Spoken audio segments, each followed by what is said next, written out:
Chapter 1. Think positively. Change your thoughts and you change your world. Norman Vincent Peale. You can't lead a cavalry charge if you don't think. You can't lead a cavalry charge if you think you look funny on a horse. Increase your self-esteem. People with low self-esteem rarely achieve their potential. They won't take necessary risks. They wallow in self-blame and they can't trust others and they remain in the background when they are needed up front. Can you elevate your self-worth? Yes, you can. Yes, you can get angry enough to do what it takes to reverse the losses and suffer the results of your low self-regard. Don't tolerate another awful day of the status quo. Yes, you can if you hold a deep-seated spiritual belief. Fall back on them. Many religions provide believers within an inner power that builds self-esteem. Yes, you can elevate other human beings. Teach them something to improve in their lives. Serve them. Help them achieve their goals they can't reach by themselves. Empower them to succeed. Watch your inner self grow as a result. Yes, you can write down the personal development goals at the beginning of each day and ask yourself, what will I do to work on my goals today? Let me pursue the achievement of these goals and lift you to a self-concept. Yes, you can make a list of your most important accomplishments in the past 12 months. Study the list. None of them may get into the Guinness Book of World Records, but you do have and made a difference in the lives of others. Yes, you can talk about your low self-esteem to someone whose opinion you respect. Get ready for the shock when this person tells you how valuable you are. Yes, you can write an essay that answers these questions. What if life's experiences had led you to a devalue of yourself? What price do you have to pay in the feelings from the way that you do? How much does it hold you back? Are you angry enough about what's going on and want to make a change? What's your plan? When will you start? When it is dark enough, you could see the stars. Feel more optimistic. We live more increasingly negative times fueled by the disintegration of social bonds and dissolution of religious faith. A measure of optimism helps to combat gloom and gives us the courage and energy to shed adversity. Can you muster hopefulness in the midst of despair? Yes, you can. Remember that life teaches us that this too will soon pass. Yes, you can dispute through the present adversity and hopeless of a permanent. Describe the causes of your pessimism on a sheet of paper next to each cause. Document the evidence that is real and not imagined. For each real cause, write down at least one way to counteract it. Challenge the imagined cause of alternative explanations and all contradictory evidence. Share your concerns with people you love. Talk through problems with them and let them help you. Yes, you can reject unnecessary negative assumptions. Example, rather than believe the world is falling apart, tell yourself we would benefit from a moral renewal. Yes, you can feel yourself slipping. Talk yourself out of despair. Say something like, I'm going to overwhelm this bad feeling. Optimism is pouring in through every pore of my skin. Yes, you can recognize the two common causes of pessimism are fear and hate. The greatest danger are the emotions that shut off your mind. Determine whether or not it is the root of your discouragement. And if you discover one of these emotions, exercise it. Yes, you can distract yourself from depressing thoughts. Every time you catch yourself complaining, quickly immerse yourself in activity and take your mind off a troubled subject. Yes, you can keep bleak news in perspective. We should all be concerned about the future because we have to spend the rest of our lives there. Look for the future and forget the past. One of the reasons some people never have happy todays is because they're continuing to relive unhappy yesterdays. They would rather revisit the pain and past and plan for a fantastic future. You can't change what's already happened to you. You can't get on with your life if you can't accept what's already happened, and you can't put safeguards into place to ensure a better tomorrow. Yes, you can if the pain is in the history is emotionally devastating. For example, sexual abuse or professional help. Search for professional help immediately rather than relying on the following advice. But write a plan for what you plan to do, and that certain or subject of sadness in the history doesn't return. If preventing or reoccurring is not totally within your control, whom will you enlist for help? Picture your memory as you roll through photographic films, and past represent films already exposed. Some of the poses you may have as your favorites. Future is the unexposed portion, awaiting for images that have not yet to experience. What wonderful memories do you intend to capture on the remaining frames? Whenever you feel yourself slipping into the negatives of the past, slam a pillow, slam your fingers and shout, no. Use a strong physical signal as an on and off switch. Say this and mean it. At some point in my life, I've got to give up all hope of a better yesterday. Tell yourself today is the first day of the rest of my life. Ask a loved one, what can I begin doing today that would make it more fun for you to be with me? Ask someone at work, what can I do to begin today that would allow me to serve you better? When I look back at all these worries, I remember the story of an old man who said on his deathbed that he had a lot of trouble in his life, most which never happened. Winston Churchill. Reduce your worry. How do you handle your worries? Do you keep them in perspective? Do you allow you to be discouraged, yourself to be depressed and debilate? Do you debilate yourself? Can you prevent these worries by making more worries? Well, yes, you can. Ask yourself, is it real? What is the evidence that's really? Is it something to fear? Yes, you can if the situation is real. What is the implications? How will it last? How will you deal with it? Is it something that you can change right now? Yes, you can. Ask yourself, what do I accomplish by worrying about this? If I fear the event in the future, ask yourself 3 questions. What is the worst thing that could happen? How likely is the possibility? And what can I do to reduce the possibility that will occur? Ask, and yes, you can. Carpe diem. Carpe diem, seize the day. Act now to keep the situation from taking you over.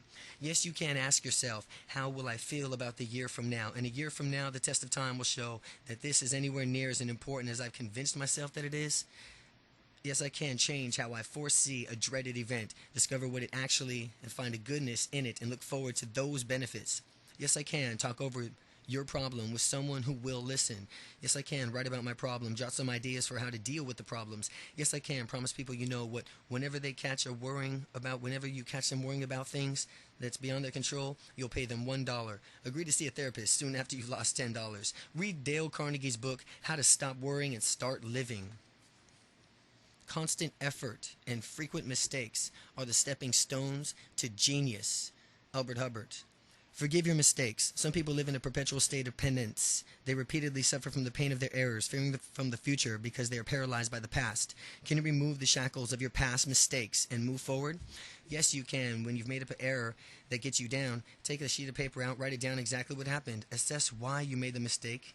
Where were the causes, and how many of them were within your control? Think about the problems and the pain it created by the error from whom you might suffer.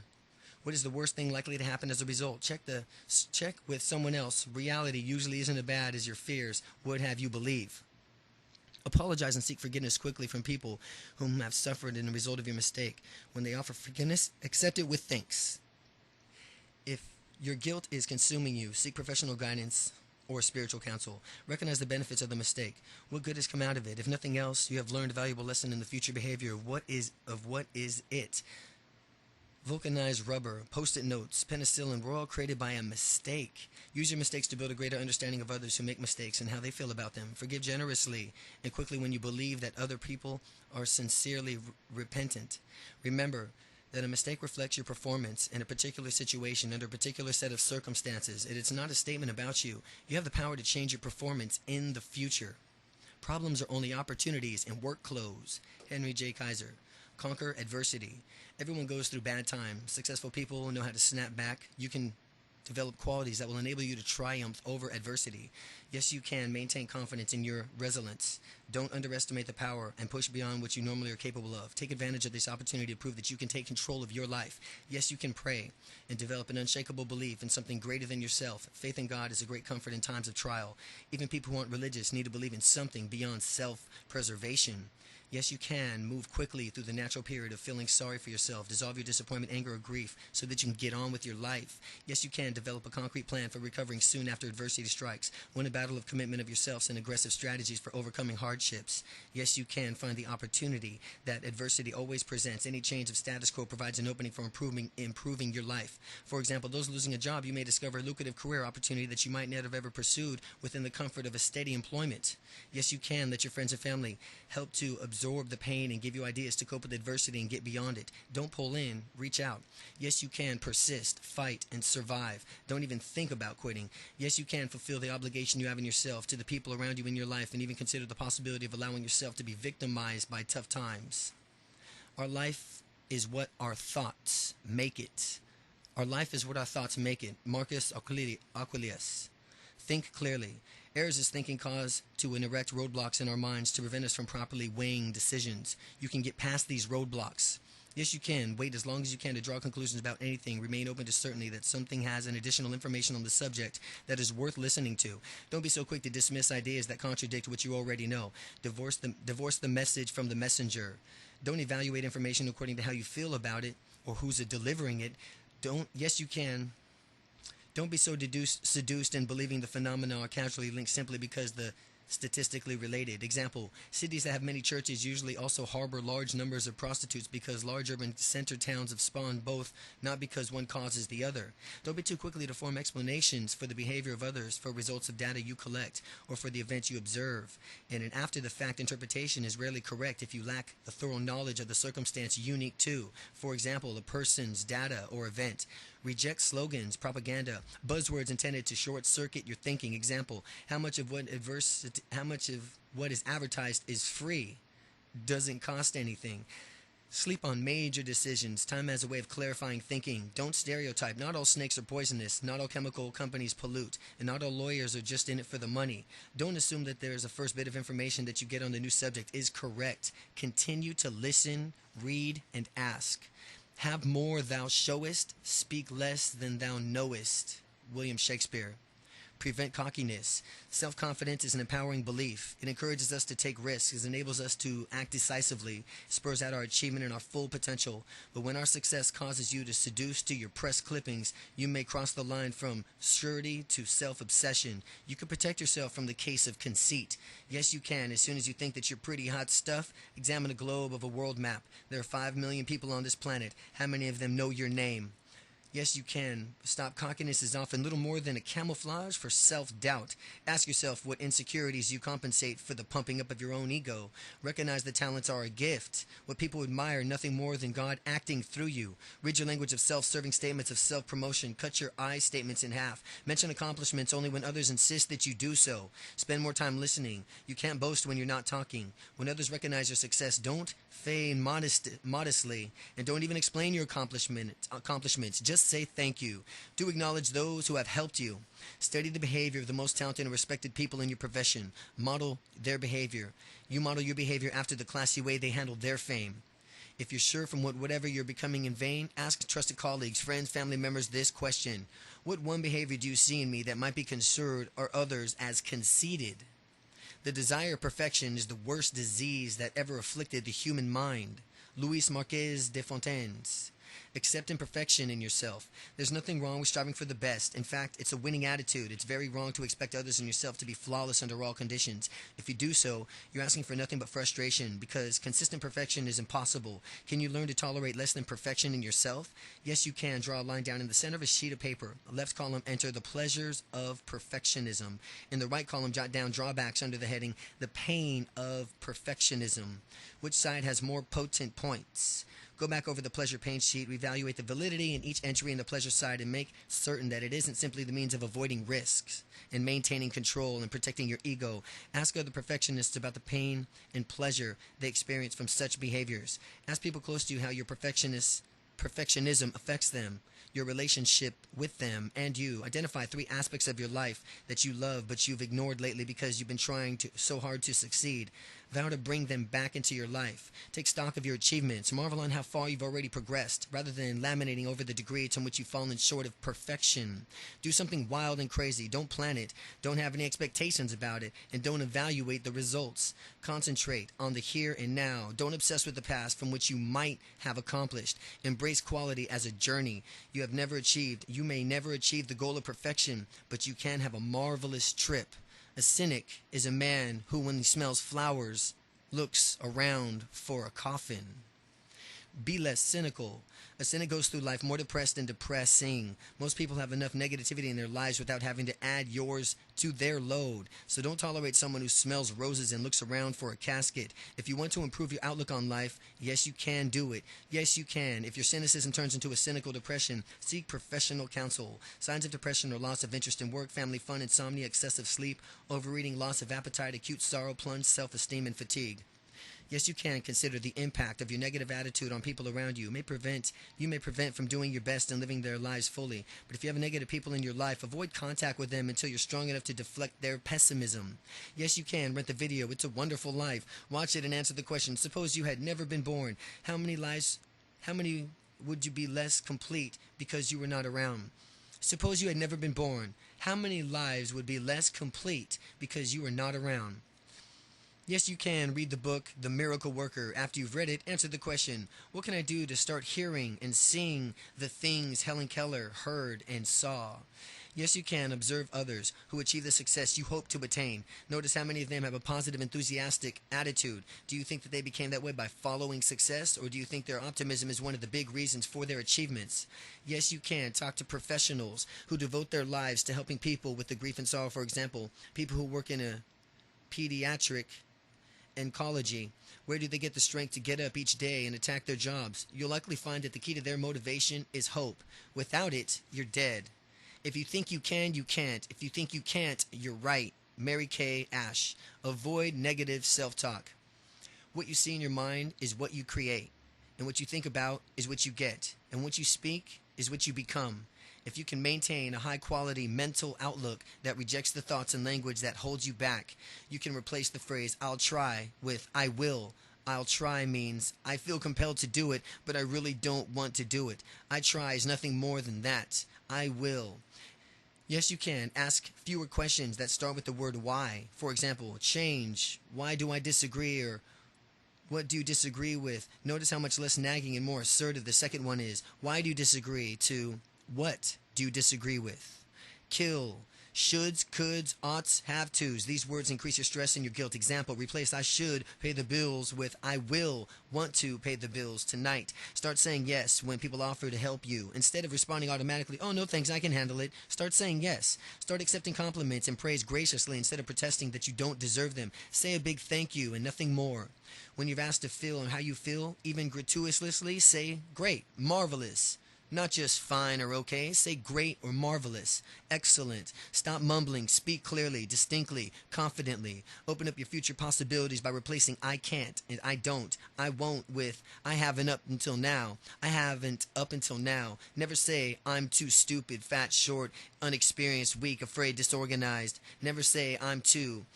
Never say or think I might fail. You might learn a new way not to do something, but you'll never fail.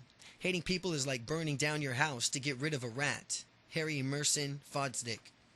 Stop holding grudges. Life lets us down. People we count on disappoint us. Others transgress against us. A financial fortune is lost overnight. A healthy body is broken in an instant. With the misfortune of strikes, some people generate enormous resentment against others, against life in general. They're determined to extract the measure for what they have lost. Others accept their fate and go on to make the best of life. You can free yourself of grudges. Yes, you can recognize that the grudge is weighing you down and holding you back. Even if you recapture what you've lost, only regain the status quo. Use your precious time instead to grow and to advance. Yes, you can not allow misfortunes to turn you into an entitled seeker. Instead of focusing on your rights from which you have coming to you, aim on the higher things of life. Help others out in fixes like yours. Accomplish the extraordinary feat. Acquire knowledge. Leave behind the meaningful legacy. Talk to others about what has happened to you. Each time you rehash the scenario, take additional measures of your rancor out of your voice. Eventually, you'll reach a point where you can honestly laugh at your own fate. Ask people whom you trust for an example of dysfunction they see in your behavior as a result of grudge that you carry around. Once you put this into behavior behind you and ask and suggest for another self-defeating behavior to work on. Visualize the troubling events. Reduce the size of the picture and moving it away from you. Make it as small as you can. Each time you do this, start with a smaller picture and you'll eventually be free of a troubling event. Forgive publicly any persons who may have wronged you. Forgive publicly any persons who may have wronged you and get on with your life. Chapter 2. Act powerfully. 40,000 wishes won't fill your bucket with fishes. Success in life comes not from holding a good hand, but in playing a poor hand well. Achieve success. Everyone wants to succeed. Even though we cannot all agree on definition of success, whatever your definition, you can depend on a proven formula for getting you what you want in life. Yes, you can. Take the first step towards success to become totally fed up with not having achieved it yet. Get impatient from which you haven't reached your life goals. Yes, you can decide on exactly what you want, where you yearn to be in life. What will success look like, sound like, smell like, feel like, taste like when you achieve it? Yes, you can map out your plan for success. What will you do? By when? With whom? Using what new resources? Yes, you can take action, do it, follow through with passion, stay physically fit and build your energy. Yes, you can. As you implement your plan, pay back those who help you succeed. Yes, you can. Spend 5 minutes each day improving the quality of your communication with others. Yes, you can. Believe in yourself and persist. Abraham Lincoln lost 88 elections before becoming the president. Colonel Sanders suffered 1,000 rejections before he sold his first chicken recipe. Yes, you can respond to the feedback you get as you implement your plan. Learn from what happens to each stage. Adjust and succeed. Yes, you can. Imitate people who have accomplished goals just like yours. Do what they do. Say what they say. Think what they think. Yes, you can. Not be afraid to fail. Abe and the Colonel weren't and don't be afraid to succeed. Serve. Yes, you can serve. Give others more than they expect. Help them without reservation. Be a team player. With your talents and industry, with science and the steadfast honesty, which eternal pursuits right, regardless of consequences, you may promise yourself everything but health, without which there is no happiness. Thomas Jefferson. Improve your health. Good health is a prerequisite for tackling each of the challenges in this book. No matter where your age or circumstances, you can improve your health in some in some simple ways. Yes, you can. Don't smoke. Even those who escape cancer have their energy sapped into this nasty habit. If you drink alcohol, use it responsibly. Excessive use causes accidents, illness, family trauma, deterioration of your personal effectiveness. Don't use drugs. Some substances like cocaine can damage the cardiovascular system. Reduce your risk of AIDS and other sexually transmitted diseases through combinations of abstinency, fidelity, and use condoms. Get a complete physical every 2 years before the age 40 and every year after. Wear a seatbelt every time you drive. Protect your skin from the sun. Be certain you get enough sun in the winter months to ward off depressed mood, lethargic, and increased appetites. Eat 3 well-balanced meals each day. Cut down on fats. Watch your sodium intake. Eat more fruits, vegetables, grains. Drink plenty of water. Shun food, fads, and diet plans. Exercise regularly. Consult your physician before you start. Have your drinking water analyzed for bacteria and lead. Install at least 1 smoke alarm and 1 carbon dioxide detector in your home, and keep your batteries fresh. Check random levels if you live in a high-risk area of the country. Use your mind to improve your health. Better relationships and more positive outlooks on life will benefit your physical well-being. Even laughter helps. Whenever the urge to exercise comes up, I lie down for a while and it passes. Robert Maynard Hutchins. Exercise wisely. Nothing is more consistently prescribed by physicians for healthy, energetic, and productive life than exercise. You can achieve these goals for yourself. Yes, you can. Before getting started, see a doctor and set specific fitness goals. Yes, you can. Not become obsessed with exercise, but with 3 20-minute aerobic workouts per week are enough for most people to stay physically fit. Don't expect immediate magical results. Shoot for gradual long-term progress. Don't punish yourself by swallowing the no pain, no gain philosophy. Listen to your body. Don't push it past its limits. Walk briskly 1 mile a day after dinner. Walk down the hall to see a colleague instead of picking up the telephone. Park in a remote but safe section of parking lots. Take the stairs before you climb 3 flights or less. Before investigating an expensive equipment, make a serious commitment to exercise. Research the relative benefits, drawbacks of treadmills, stationary bikes, cross-country ski machines, stair climbers, free weights, multi-station gym machines. Choose an exercise that you enjoy and stick with it. Spend 3 to 5 minutes warming up your muscles, cardiovascular system before doing any exercise. The older you get, the more you need to supplement aerobic exercise with strength training, flexibility exercises, weight-bearing activities, which help keep your bones strong. During an aerobic workout, keep your heart rate at 60 to 80% of its predicted maximum rate for your age. Discontinue strenuous exercise during illness. Energy, like the biblical grain of mustard seeds, will remove mountains. Increase your energy. One of the most severe limiting factors when it's come to working towards a better life is your level of energy. You can reduce your number of times you feel too tired to accomplish your goals. Yes, you can. Schedule playful breaks into your workday. Listen to your favorite song. Play a fun weekend evening. Browse through your favorite catalog. Fantasize about your next vacation. Play with a puzzle or a toy. Call your best friend. Do something that you love to do. Eat a light lunch. Dominate by protein. Ensure afternoon vigor. Drink plenty of water, at least 8 glasses a day. Fill your diet with plenty of grains, fresh fruits, vegetables. Laugh a lot. Hearty belly laughs stimulate and release chemicals in the brain that increase your well-being. Exercise briskly at least 3 times a week for 20 minutes each session. Find a healthy pick-me-up that provides needed sugar to the system for mid-afternoon when most people's blood sugar drops. Make sure you do enough deep breathing during the day. Keep sufficient oxygen in your blood. 3 or 4 times during the day. Take 8 deep breaths and hold each one in for a long time. Continue the deep breathing if you notice a difference in your energy level. If you get tired in late afternoons, take a refreshing cat nap. Get the right amount of sleep. You know you're on the right track when you can awake simultaneously with the ringing of your alarm clock. Do not take life too seriously. You will never get out of it alive if you take it too seriously. Albert Hubbard. Relax. Life rushes on a frenetic pace. Stress is all around you. The few moments you go into yourself for each day may be the only opportunities you have to rest an overworked mind and body. You can learn how to relax. Cuddle up with a good book. Unwind with an enjoyable hobby, collecting, crafting, studying favorite subjects on reliable sources of diversion. Learn to fantasize, play with your mind, dream dreams, imagine situations you want to have happen. Take every day of a vacation you have coming to you in a large chunk. When you return to work, say to yourself, no one is going to mess with this good feeling for at least a week. Protect it for as long as you can. Don't plan how you'll use your leisure time. Just do for the fun things that come to mind. Spend time with children. Let them teach you how to play again. Set aside at least 1 hour each day for yourself. Never do anything you have to do during that time. Spend it alone for the loved ones or your friends from whom you have a knack for helping you, or they have a knack for helping you unwind. Find a space in your home where you can physically shut out the rest of the world for a short, regular period. Kick back, successfully relax the muscle groups of your body. Start with your furrowed brows. Rent a video of the 1937 movie Lost Horizon. True inner peace comes from permanent connection with God. Let Him into your life. Go on a spiritual retreat. A man dies daily, only to be reborn in the morning, bigger, better, and wiser. Emmett Fox.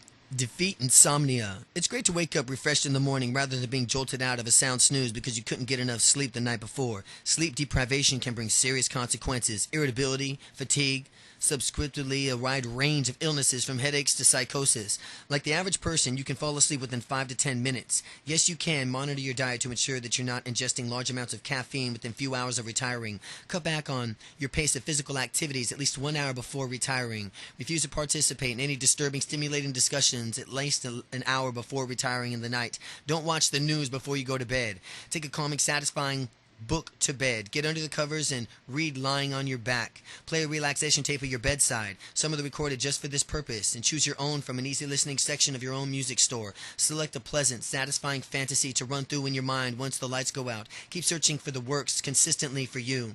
Don't think about going to sleep. Focus on getting as cozy, as comfortable as you can in bed. After lying in bed for 30 minutes without falling asleep, get up and do something relaxing. Then return to bed for a fresh start.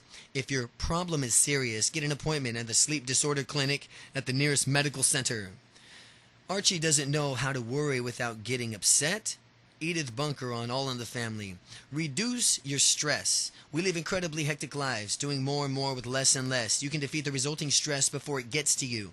Yes, you can engage in an active leisure activity such as taking an amusement park ride, mountain climbing, skiing, playing tennis. Yes, you can find a hobby that exercises and relaxes your mind. Example, collecting, playing music, reading, painting, working on crafts. Yes, you can set aside 3 hours each weekend to visit a local museum, library, or historic site. Yes, you can redecorate your office, paint the walls soothing blue, put a table lamp in your desk for an easier reading, get a new green plant to provide visual pleasure, bring something from home to personalize the decor.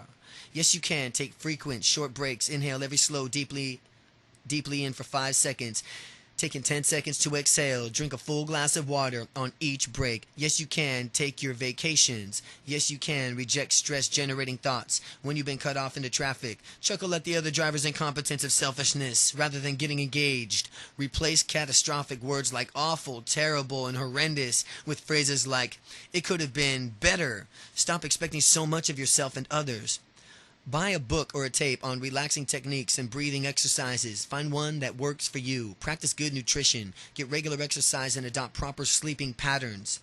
Before you buy any so-called labor-saving device, for example, a computer, be sure it will really make your life better, not merely cram more productivity into your day. If you don't know where you are going, you might wind up someplace else. Yogi Berra. Achieve personal goals. Having personal goals establishes hope for a better tomorrow. Attaining them is in a sense of satisfaction and accomplishment. You can set and achieve personal development goals. Yes, you can construct goals that are challenging and stretch you to reach, but don't be frustrated for yourself by setting goals that you'll never accomplish. Limit yourself to 3 goals at a time. Set goals with this question: how will I add value to the people I serve, for example, customers, to the people that serve me, for example, employees, and to myself? Write down your goals. Put them in your time planner or in another visible place from which you can see them frequently. Thought out goal is a wish. A written down goal becomes a commitment. Make your goals specific that you can begin to take an exact step needed to accomplish them. Replace to go back to school with no enroll in fall class of business program at a community college. Schedule each of the steps you need to take and accomplish the goal. Put them in a realistic timeline. Visualize yourself achieving each goal. See, hear, smell, touch, and taste the doing of it. Go public with your goals. Discuss them with others and to increase your commitment to them. Engage in frequent self-talk about your goals. Take stock in how well you're doing and adjust your steps to get better results. Congratulate yourself on your success. Prod yourself to overcome procrastination. Whenever you achieve a personal development goal, celebrate and then go on to the new one. 60 years ago, I knew everything. Now I know nothing. Education is a progress, discovery of our own ignorance. Will Durant. Expand your knowledge. There's no practical limit to the amount of information you can put into your brain. You can take advantage of it in its vast capacity to soak up knowledge by pursuing any topic that interests you. You can learn anything you want. Yes, you can. Set a personal development goal of gaining knowledge in a specific field of any particular topic and go for it. Yes, you can spend time well-educated people, especially around well-educated people like those who like to talk about ideas. Don't be intimidated by them. Listen to them. Converse with them. Learn from them. Yes, you can. Ask a lot of questions. When someone discusses something unfamiliar to you, ask him or her to explain.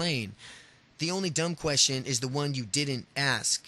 Yes, you can. Break out of the habit of watching TV or videos in the evening. See a play, attend a symphony, or go to a travel lecture. Yes, you can. Read nonfiction, biographies, news magazines, newspapers. Carry reading material with you from when you go, and turn dead time into learning time, even if it's only for a few minutes. Yes, you can. Keep a collection of educational audio tapes in your car to make a commuting travel more profitable. Yes, you can. Continue your formal education. Sign up for college courses, a class at your library, or a seminar at work. Yes, you can. If you can afford to travel, visit a different destination each time.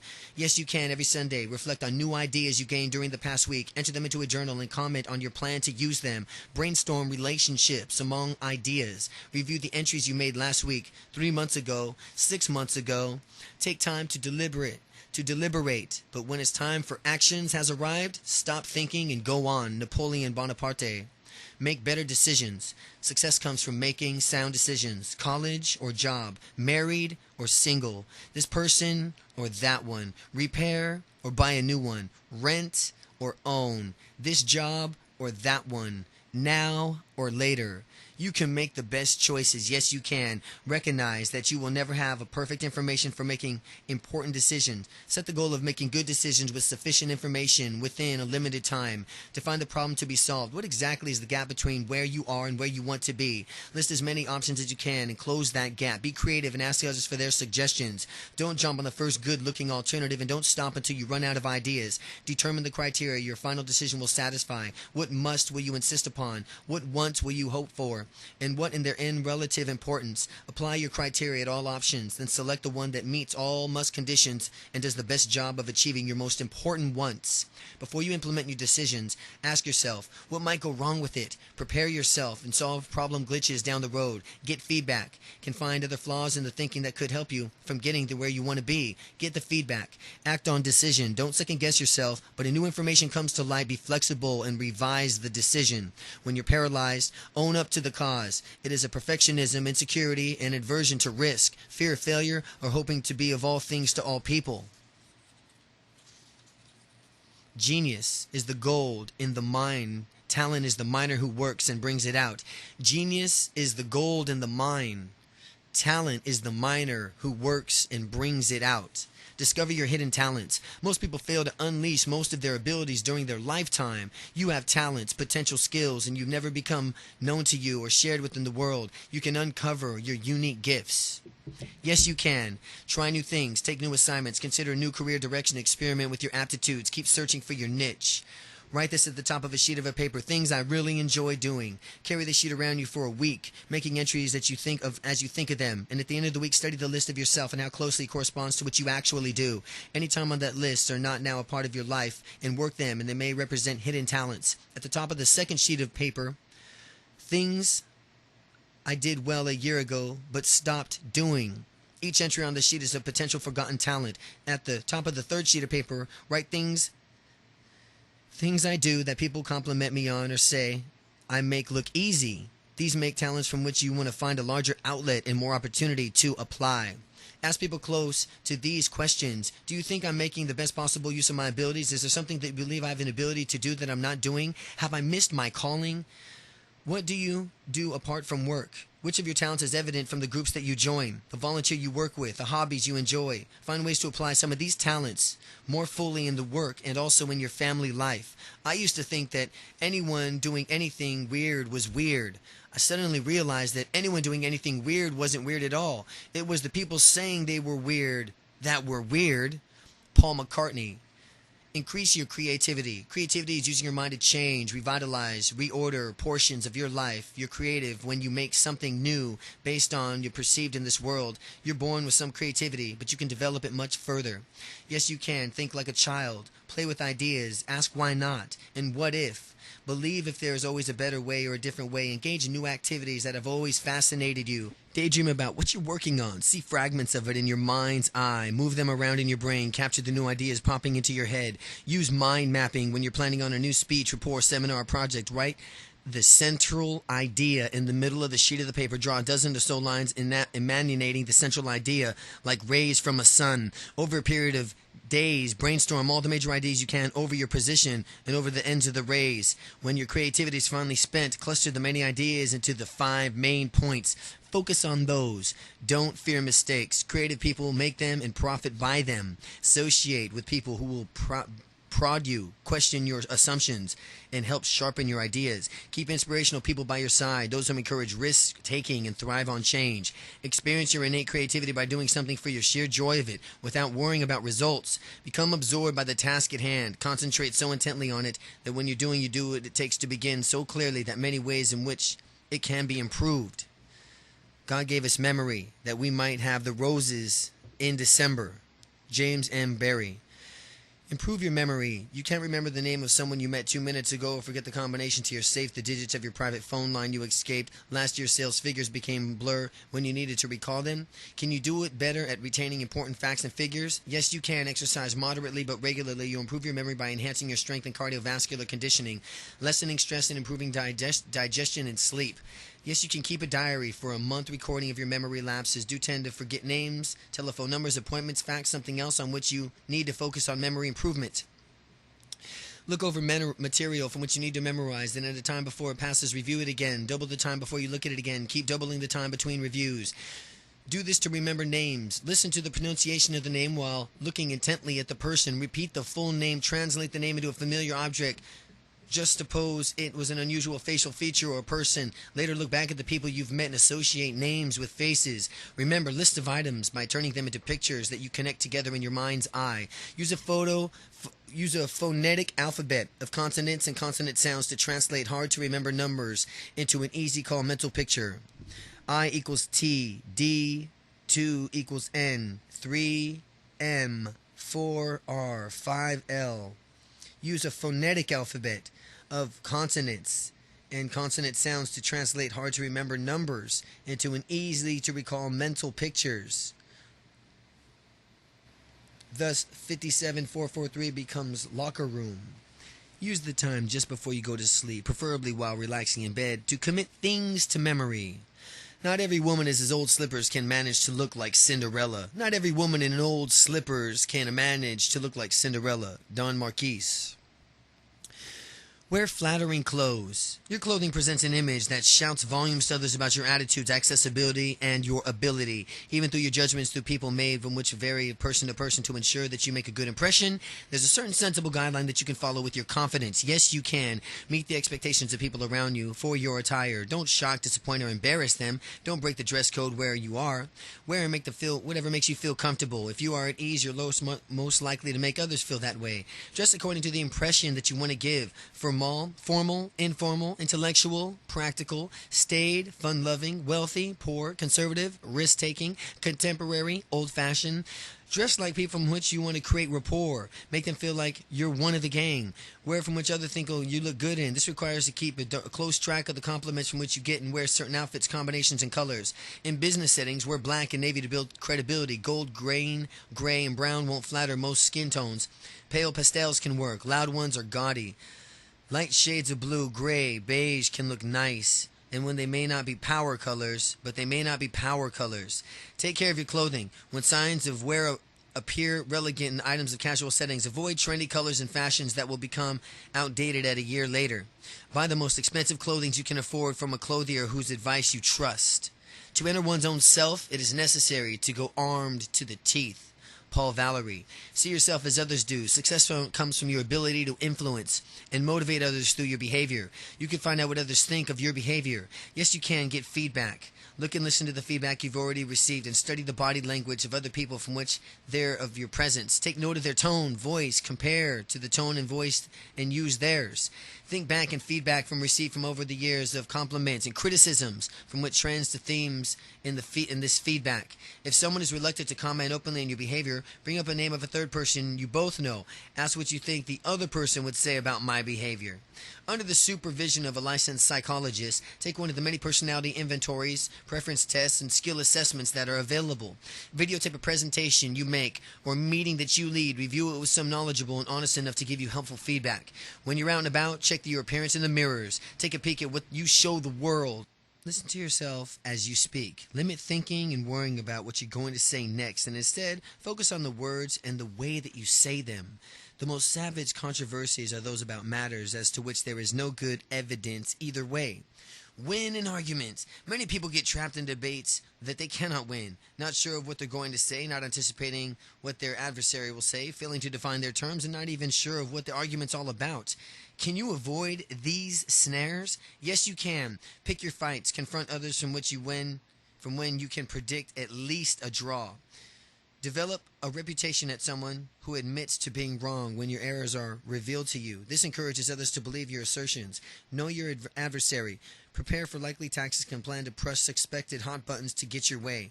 Know why you're arguing.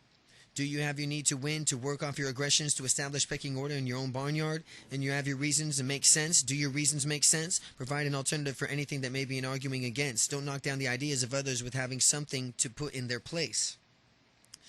Let the other person speak first. Your adversary will become a better listener, and you will gain clues to what it will take to convince him or her.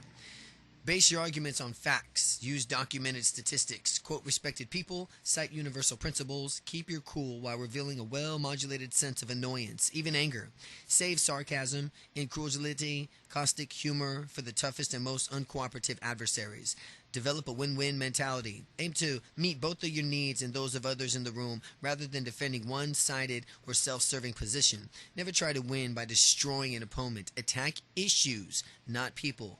In business, you don't get what you deserve. You get what you negotiate. Negotiate successfully. In an ideal world, everyone gets from which they deserved, and the world would live in which one would give and take. You can learn how to give the minimum away of the maximum return. You can learn how to give the minimum away for the maximum return. Yes, you can. Set a friendly, cooperative, trusting tone at the outset. Yes, you can strive for a win-win outcome. Any resolution where you walk away with all the marbles sets the stage for future problems. Ask lots of questions and listen to the answer. Get to know the other person as well as you can. Knowledge of the other person's needs, expectations, preferences, peculiarities, aspirations, pressures, strategies will tell you what you need to do in order to reach an understanding. Find an agreement that meets and needs while meeting other person's needs at least cost to you. Know your bottom line. Don't give any more than your maximum or accept any less than your minimum. Stay calm and rational during deliberations. As soon as either of you become emotional, call for a break. Don't appear anxious for a solution. Don't make snap judgments. Someone may make a new proposal. When you reach an impulse, do of the following. Take a recess. Summarize your process. Restate the implications of not reaching an accord. Suggest a new approach. Talk about how you feel. Give up something in trade. Ask these helpful questions. What else? What do you have in mind? What's your offer? Is there possibility for me? What's the possibility for more? Is there possibility for more? What else do I need to know about this? What if I were to offer? Is the offer clear? What do you need? What will it take to get an agreement? Never go up or come down without getting something in return. I shall tell you a great secret, my friend. Do not wait for the last judgment. It takes place every day. Albert Camus. Act ethically. Act ethically. Illegal behavior violates the law. Unethical behavior violates the trust in the principle or an acceptance practice. Acting unethically means taking advantage of the kindness and weakness and ignorance of others for your own personal gain. You can overcome the temptation to be unscrupulous. Yes, you can. Ask yourself for those two questions. What options do I have others than the unethical one? If I succumb to the temptation, will I be able to look at my spouse, friend, coworker, child, and so on in the eye and say what I did? Yes, I can recognize the unethical behavior will be observed by others, some from whom will lower their opinion of me. Don't be seduced into practicing situation ethics. Ethics are standards that don't change. They are unaltered by events. Example, you cannot just justify committing a wrong because of a string on a bad luck of a response in a host to inequities perpetrating against you. Hold dearly to your own principles. Remember the pains of consciousness you felt the last time you gave into a temptation. Be assured of agony will return if you compromise your values. Before you do something you'll regret, talk to people of those opinions you respect. Ask them for the reasons from why you should not carry through with your intent. Close your eyes and visualize the unethical action you are about to take. Make it grow very large, monstrously so. Get very bright, even blinding, and make it a screeching, almost deafening sound. Now shrink that size, kill the brightness, and snuff the sound by moving the picture away from you until it becomes a speck and disappears. Consider it gone. Read Ayn Rand's The Fountainhead. Could you have stood up as well as Howard Rourke did? When I'm getting ready to persuade a man, I spend 1/3 of the time thinking about myself, what I'm going to say, and 2/3 of the time thinking about him and what he's going to say. Abraham Lincoln. Sell your ideas persuasively. If you want more success in winning cooperations from others and getting them to go along with your suggestions, there's a list for you.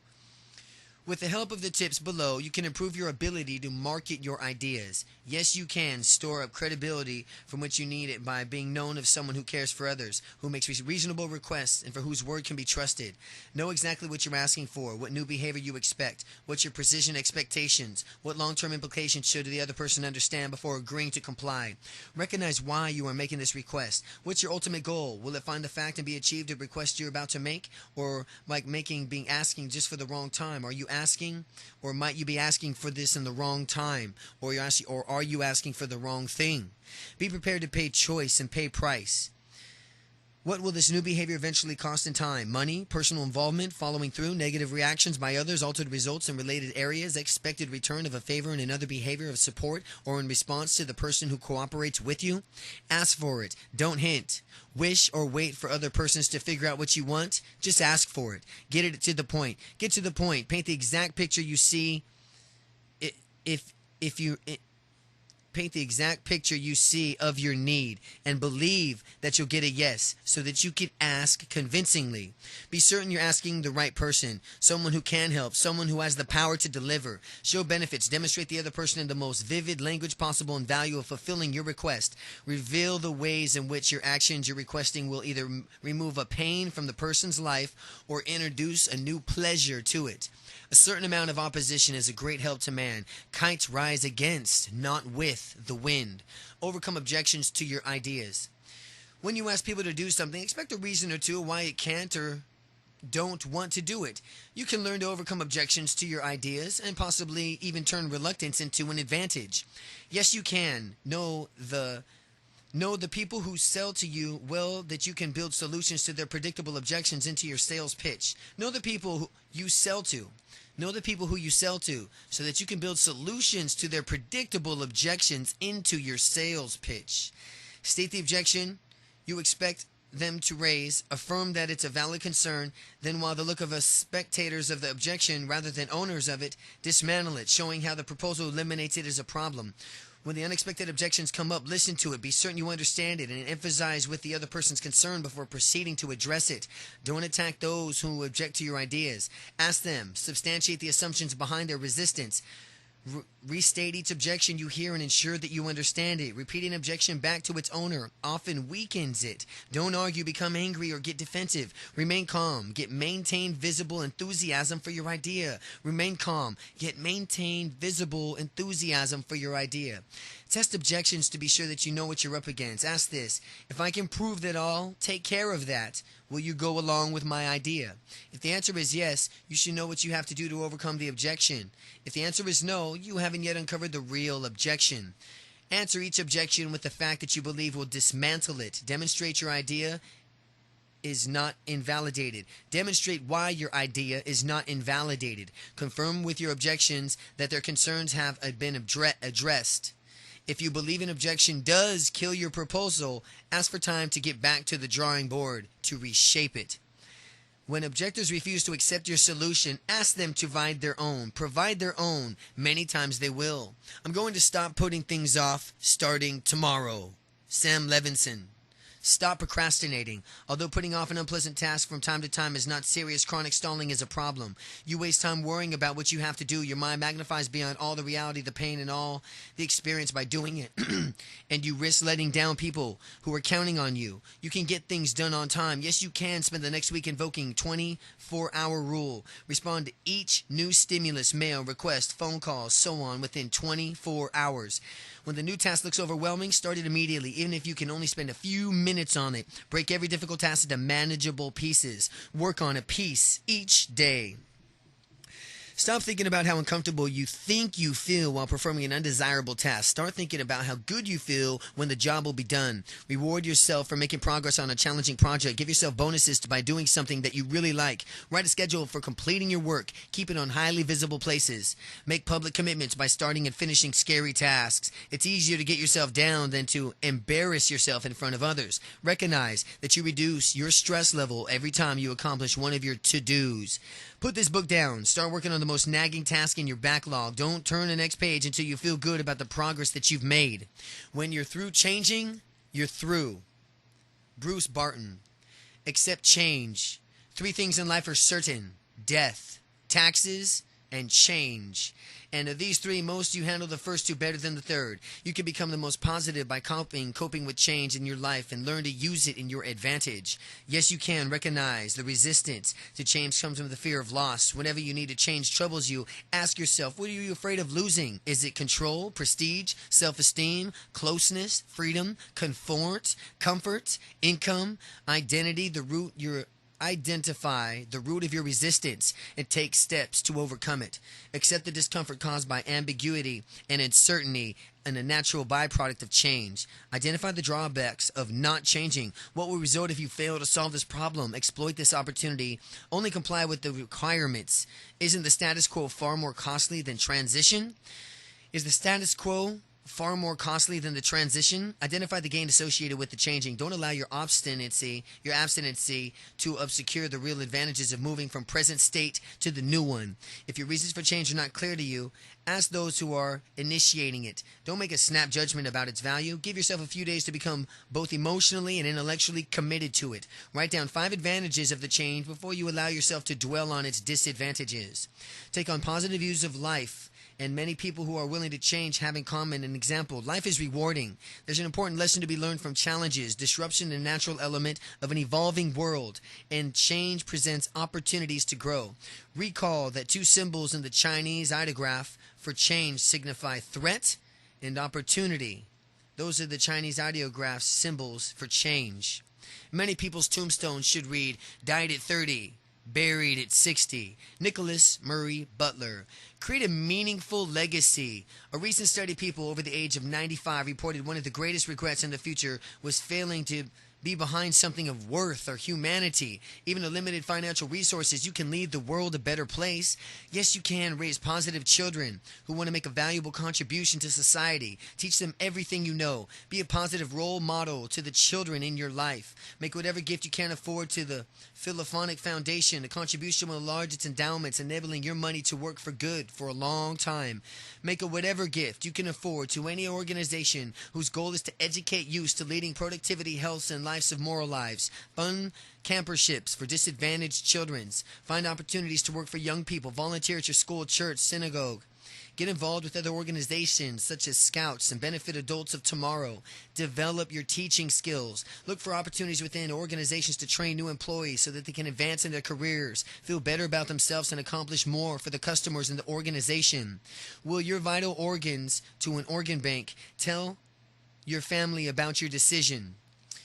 During your lifetime, work with the preservation of an environment. Process less garbage and recycle what you can. Speak out against social ills, moral evils, and human suffering. Be a Gadfly for good. Be a Gadfly for good. Chapter 3. Communicate effectively. If thou thinkest twice before thou speakest once, thou wilt speak twice the better for it. William Penn. Wisdom is the reward you get for a lifetime of listening when you have preferred to talk. Doug Larson. Listen better. Someone in your life may need more of your attention, more of your concern, more of your ears. You can understand this person better and make him or her feel better by being a good listener.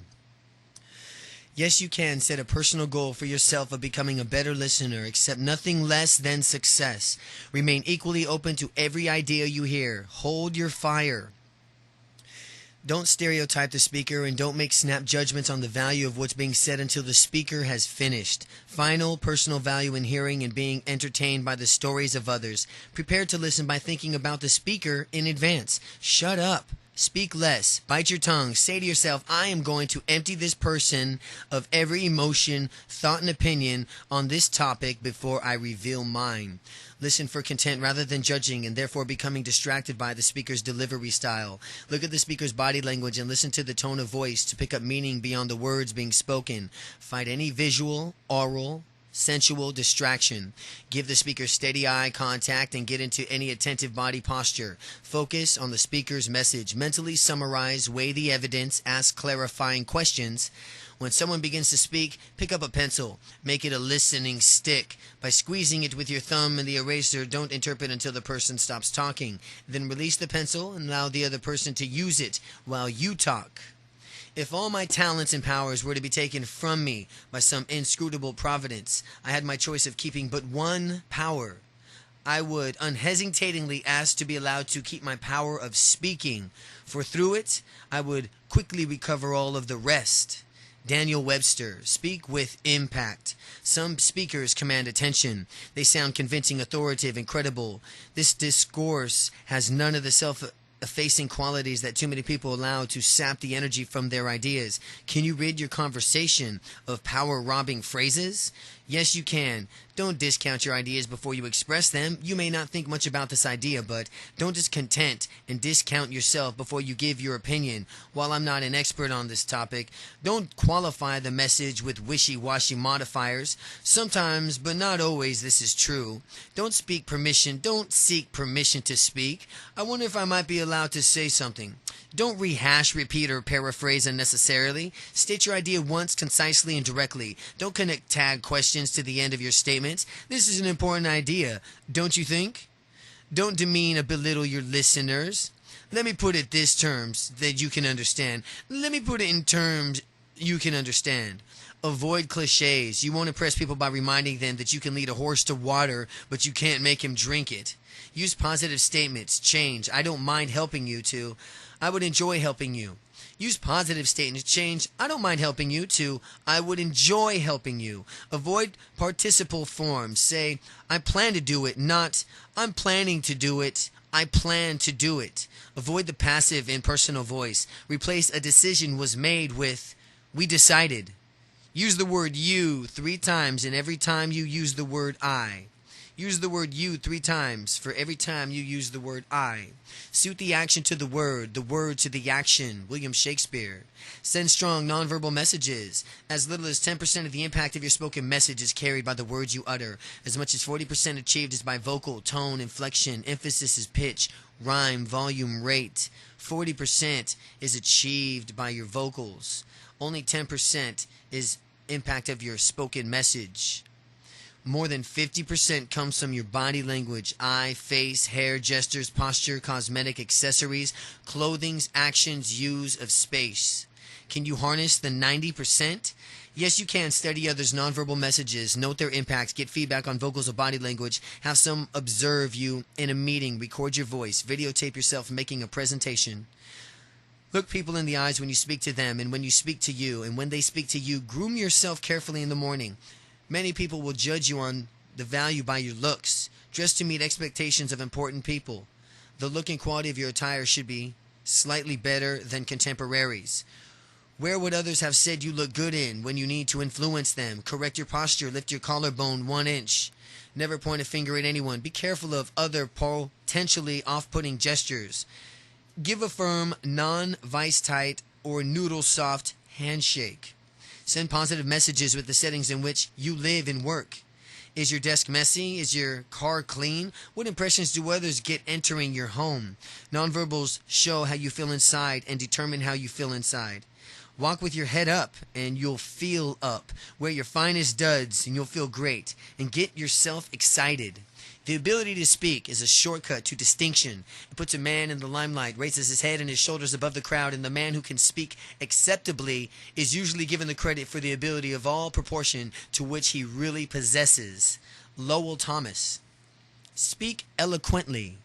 A good speaker is not the one who remembers what to say, but rather what will be remembered. This person is expressive, articulate, and well-spoken. You can learn such eloquence. Yes, you can speak with eloquence. A well-timed, well-fitting quotation adds validity to your ideas and makes you look well-versed. Purchase a good book of quotations for the reference library. Memorize one quote a day using your typical communication situations. Post a favorite quote of the month in your car, kitchen, office. List the classic speeches of all time. Examples: Martin Luther King, I Have a Dream; John F. Kennedy, Inaugural Address; Franklin Delano Roosevelt, Day of Infamy.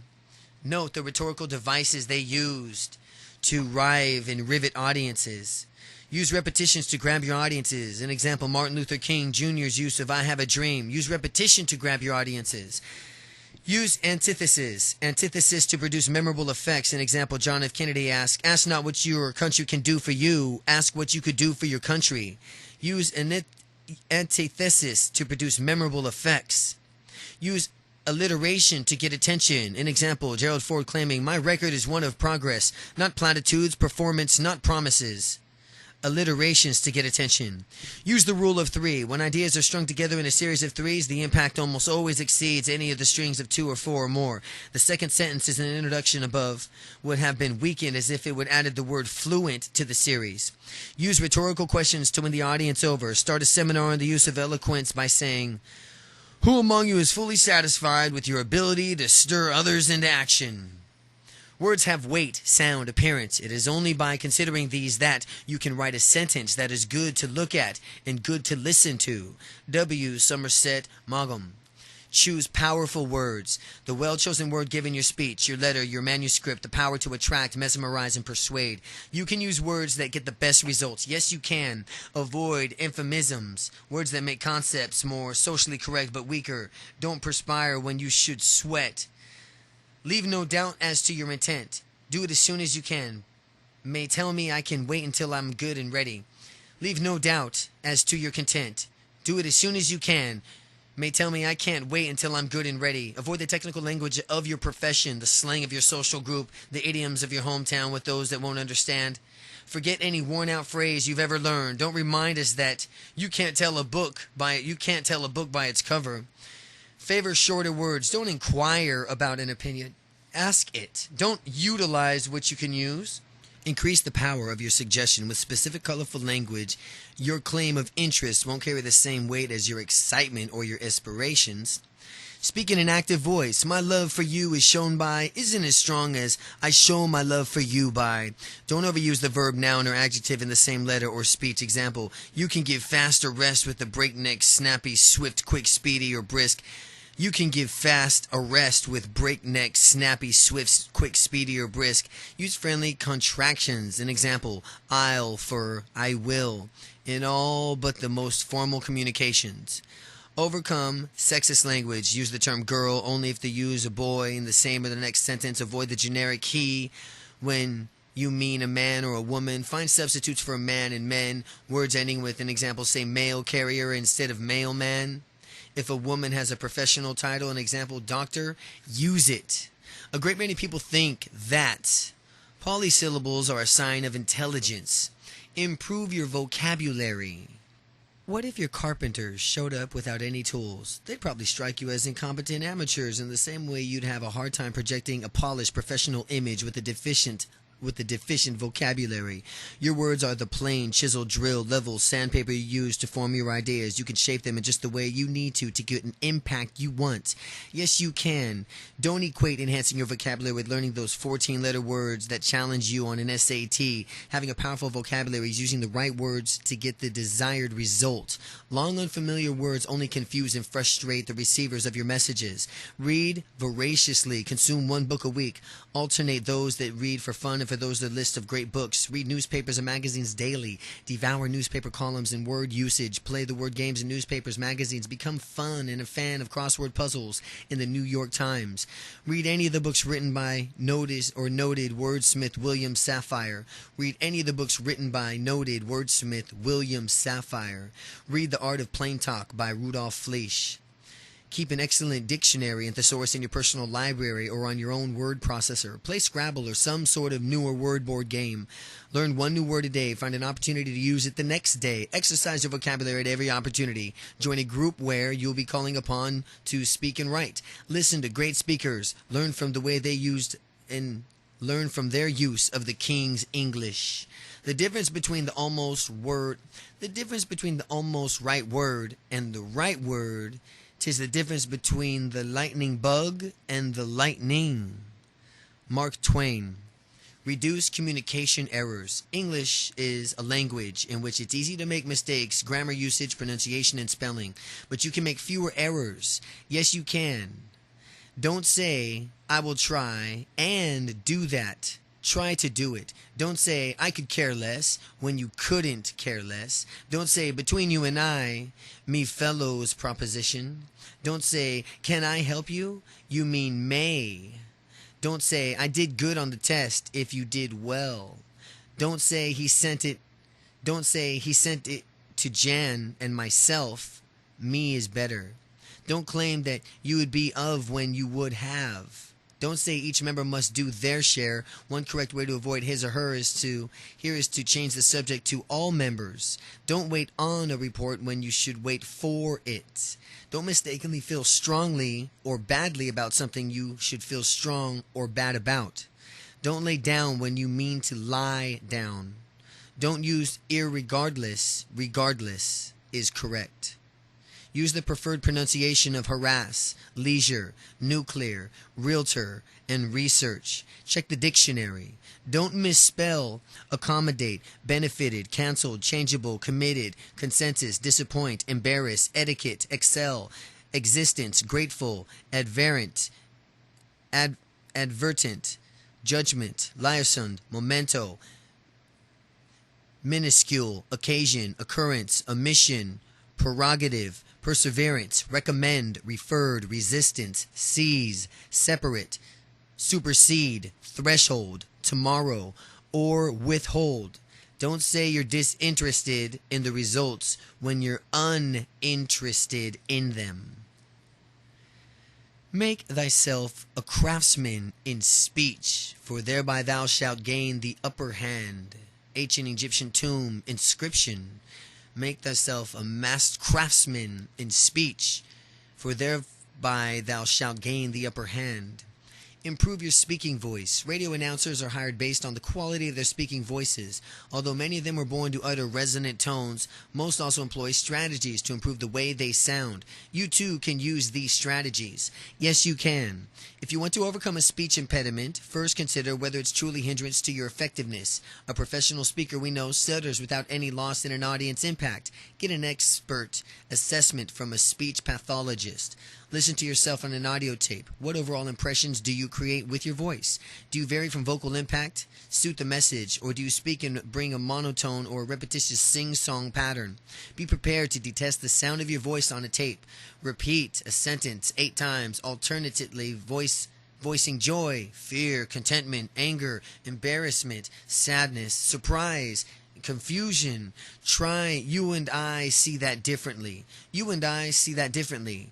Have a listener give you feedback on the degree of the emotion you communicate. Create contrast with your voice. Alternate between high and low, low and soft, excited and reserved to highlight points from which you want your audience to remember. Use silence and pauses in your voice the same way you use punctuation in written communication. Articulate distinctly. Make a special effort to pronounce the final consonant of every word. Practice speaking from deep in your diaphragm. Create vibrations in your vocal cords. Don't talk through your nose. Take care of your voice. A raw throat needs rest and humidification. Sip hot water or tea with honey. No lemon. Chew raisins. Why don't the feather who says, I'm not a speech maker, let it go and that instead will give in a demonstration? Frank McKinley Hubbard. Prepare compelling presentations. Successful presenters know how to organize speeches that are fun to deliver and full of impact. You can learn their secrets. Yes, you can. Base your speech on a clear purpose, stated in terms on how you plan to change. That's right, change the audience. Recognize nearly every presentation you make is a persuasive one intended to get your audience to behave or think differently. Fit your approach to the mood, needs, knowledge, expectations, socioeconomics, experience, and self-image of your audience. Research the topic thoroughly. Gather abundant evidence and statistics and other supporting material. Brainstorm all the ideas you might have present. Write these, write them all over large sheets of paper representing a core dump of your thinking on this topic. Study the sheet and add ideas in several days. Finally, draw lines connecting like ideas and select the 3 to 5 main points from which has best used to organize your material into a convincing argument. Create a set of notes containing trigger phrases, not sentences that will enable you to deliver the speech with your eyes and your audience much at the same time with constant awareness of where you are with the speech. Ones that will enable you to deliver the speech with your eyes on the audience much of the time, yet with constant awareness of where you are in the speech. Create set notes containing trigger phrases.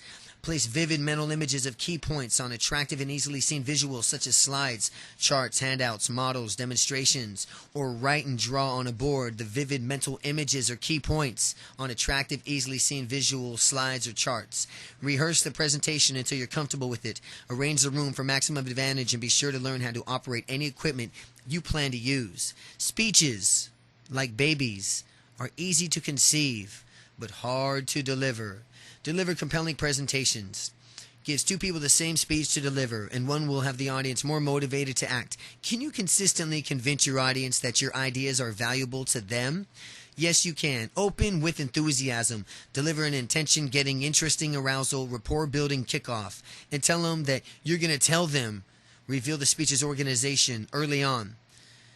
Add some humor by sharing personal stories, not by telling jokes or poking fun at your audience. Never open up with an apology such as, I'm not an expert on, or if I had more time to prepare, or I'll be as brief as I can. Maintain eye contact with people in the audience. Avoid oral distractions such as unnecessary utterances, or, you know.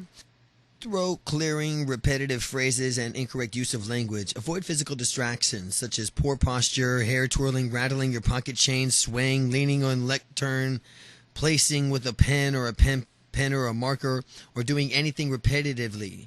Eject vocal variety. Change in inflection, pitch, volume, emphasis, speed into your delivery. Tie your conviction and confidence to your words. Control podium anxiety with the techniques offered on page 97.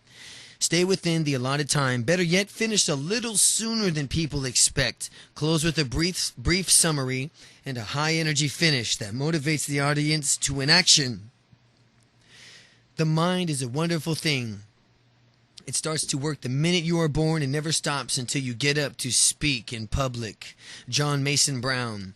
Gain confidence as a speaker. More than one opinion survey has shown that speaking before a group is our #1 lifetime fear, but although it may afflict you as much as a disease, you can overcome stage fright. Yes, you can. Accept the podium anxiety as a motivating force that even the most talented performers experience. Prepare so completely that your expert knowledge makes you feel invulnerable and unstoppable. Study your audience so thoroughly that you are sure that you know how to push their hot buttons. Rehearse your presentations from the very lectern in the very room where you deliver it. In the evening before you retire, visualize success. See and hear yourself presenting the great confidence and enormous triumph. Enjoy a standing ovation. Evolve your audience actively in your presentation from the beginning. Get them up on their feet and invite them to the front of the room to register opinions on a tote board. Have them tell you their portions of their presentations they hope you'll emphasize. Share with your audience the responsibility to kick off a great speech. Use overhead transparencies or other audio visuals to give the audience something to look at besides you. Expend a burst of energy by doing something strenuous just prior to stepping to the lecture. Take a brisk walk Now climb a few flights of stairs. Use the squeeze technique to draw nervous energy out of your body through your arms, fiercely clutching the sides of your lectern. Crush a flip chart marker in your fist. Pinch your fingertips together with your arms down at your side. It usually takes me more than 3 weeks to prepare a good impromptu speech. Mark Twain. Learn to deliver impromptu presentations. Speaking with the benefits of advanced preparation, carefully planned notes, and eye-popping visual aids is one thing. Speaking without warning is quite another. Are you prepared to meet this communication challenge? Can you sound and look polished without warning? Yes, you can. Read everything you can and get your hands on to have a presence of a mind from which you have something intelligent to say. Keep up with the current events and develop in your field. Keep up a dozen or so of your favorite memorized quotations at hand. Use them to spice up an unprepared remark. And when asked to speak, use the rule of 3. Think immediately at the angle from which you want to take the topic. Put 3 main ideas in your head about the topic. These might reflect 3 challenges, 3 benefits, 3 methods, or 3 of anything else. You can also pose 3 questions you will answer in your talk. For example, what, where, why. As you stand up, list your 3 main points, then return to each one to elaborate. For example, an impromptu speech on buying shoes might begin. When buying a pair of shoes, consider price, quality, and style. The price you pay. Practice the rule of 3 from time to time to remain adept at it. The rule of 3. Know that you look and sound good, feeling certain that you will succeed. Be buoyed by confidence, not defeated by doubt. Keep it short and don't stray from the subject. It's better to leave them wanting more than wishing you had talked less. Reread and practice the preceding piece of advice. If any man wishes to write in a clear style, let him first be clear in his thoughts. Johann Wolfgang von Goethe. Overcome writer's block. Getting started may be the most difficult task when you sit down to write. You have all the ideas in your head, but you're just not sure how to introduce them or organize them. You're suffering from writer's block, but you could find a cure. Yes, you can. Ask yourself, why are you writing this report, letter, chapter? What do you want the reader to think about in the result of reading your work? As soon as you have the answer to this question, take a crack at opening. Skim paragraphs into a magazine, newspaper, or a book for an inspiring literacy device. Set aside half an hour each day for writing as a means of reducing the overall intimidation factor. Write first drafts freely and quickly with little time concerned with punctuation, spelling, neatness, or grammar. Construct a storyboard as an idea for your project to come to you. Jot down 3x5 cards on 3x5 cards. Tack them on the wall. Ideas as you begin to see relationships among the cards, change their positions. As soon as your shape of your approach becomes clear, start writing. Talk about your project with a friend or an intro or a tape recorder. And the more you talk, the more the ideas in your head will arrange themselves into a pattern in your mind's eye. Place who, what, where, when, why, and how down the left margin of your page, spaced about an inch apart. Write in the answers, then rearrange them into the outline that can work from form. Don't try to compose the introduction until the rest of the piece is written. Write the conclusion first, then work on getting there. In composing a general rule, run your pen through every other word you have written. You have no idea what vigor will give your style. Sidney Smith. Write persuasively. Write letters, memos, and reports that sell and tell ideas to others, but we're not always as persuasive as we want to be. Can you do a better job of convincing others in writing? Yes, you can. In the document, answer these questions for the reader. Why should I read this? Why am I being asked to read this? Why should I do it? What is in it for me? Write with you attitude. Put the reader in the message. Limit I statements. Put you attitude. Put the reader in the message. Use the opening paragraph you get in your foot in the door. Grab your attention, pique interest, and build a psychological bond with your reader. Support your arguments with evidence that is clear, credible, and compelling. Write in the language of the reader. Limit negative statements. Instead of telling readers what they can and can't do, tell me what they can do. Use words that are sharp, crisp, colorful, honest, direct, and specific. Don't try to impress readers by using words they can't understand. Go over your first rough draft thoroughly to be sure to eliminate completely all the unnecessary words and phrases, and that can weaken your entire message. State good news at the beginning of your message. Withhold bad news until the end. Close with a specific request. Let the reader know exactly what you want and how they can carry it out. Read and use The Elements of Style by Strunk and White and The Little English Handbook by Corbett. For a few brief days, the orchards are white with blossoms. They soon turn to fruit and else float away useless and wasted upon the gentle breeze. So it will be with present feelings. They must be depended into decision or be entirely dissipated by delay. Theodore Cuyler. Express your feelings honestly. As children, we learn how to deal with our feelings. Perhaps lessons we've got was not to be honest about your reactions to others and how others do. As a result, you may have grown up walking on eggshells, afraid to speak your mind. You can be more free with your feelings. Yes, you can. If you learn to hide your feelings, you may realize that what you've lost so far more than you've gained over the years. If so, get mad enough about those losses to follow through with these ideas. Recognize that being assertive is not the same as being aggressive. Assertiveness is insisting that you be heard. Aggressiveness is insisting that you get your way. Not everyone should get their way, but everyone, including you, should be heard. When you feel victimized, say so right away. Delaying the message only makes the eventual confrontation more difficult and increases your anger and frustration. Realize that every time you withhold a statement about your feelings, you drive a nail into a coffin of a relationship. Sublimating feelings never go away without scarring. You'll begin acting negatively towards a person for reasons that neither of you will readily understand. Never attribute to malice that which can be explained in incompetence. Give others credit for stupidity. Giving others credit for stupidity by stating your feelings may point out behavior the other person is not aware of and would be willing to correct. Pick someone with whom you'll share the unexpressed feelings. Do it constructively, tactfully, and honestly. If you get a bad reaction to sharing your feelings, analyze the experience, learn from the result, and vow to do it better next time. Don't take it as proof that you should never again tell others how you feel. Chapter 4. Build relationships. The best time to make friends is before you need them. Ethel Barrymore. Friends have all things in common. Plato. Develop immediate rapport. Rapport is a common bond you create between yourself and others. This bond enables them to identify with you, encourages them to feel better about you, and prepares you to do a better job of influencing them. You can create immediate rapport with almost anyone. Yes, you can. Greet people with a smile and a warm hello. When you say hello and goodbye with people, use their names. Learn how to pronounce correctly in the name that they want to be called. Ask to find out and spell it correctly when you put it in writing. Make a genuine inquiry about their family or about another topic important to them. Show interest in their interest. Dress as they do. Spend more time listening than talking. Continue to probe. Get them to talk about what's on their mind. Search for common passions. Examples: golfing, fishing, child rearing, reading, antique collecting. When you find one, explore it thoroughly. Ask people for advice on matters in which they consider themselves to be expert and use it. Listen to the person's tone of voice. Is it happy, sad, excited, lethargic, monotonic, varied, agitated, calm, loud, soft, high-pitched, low-pitched?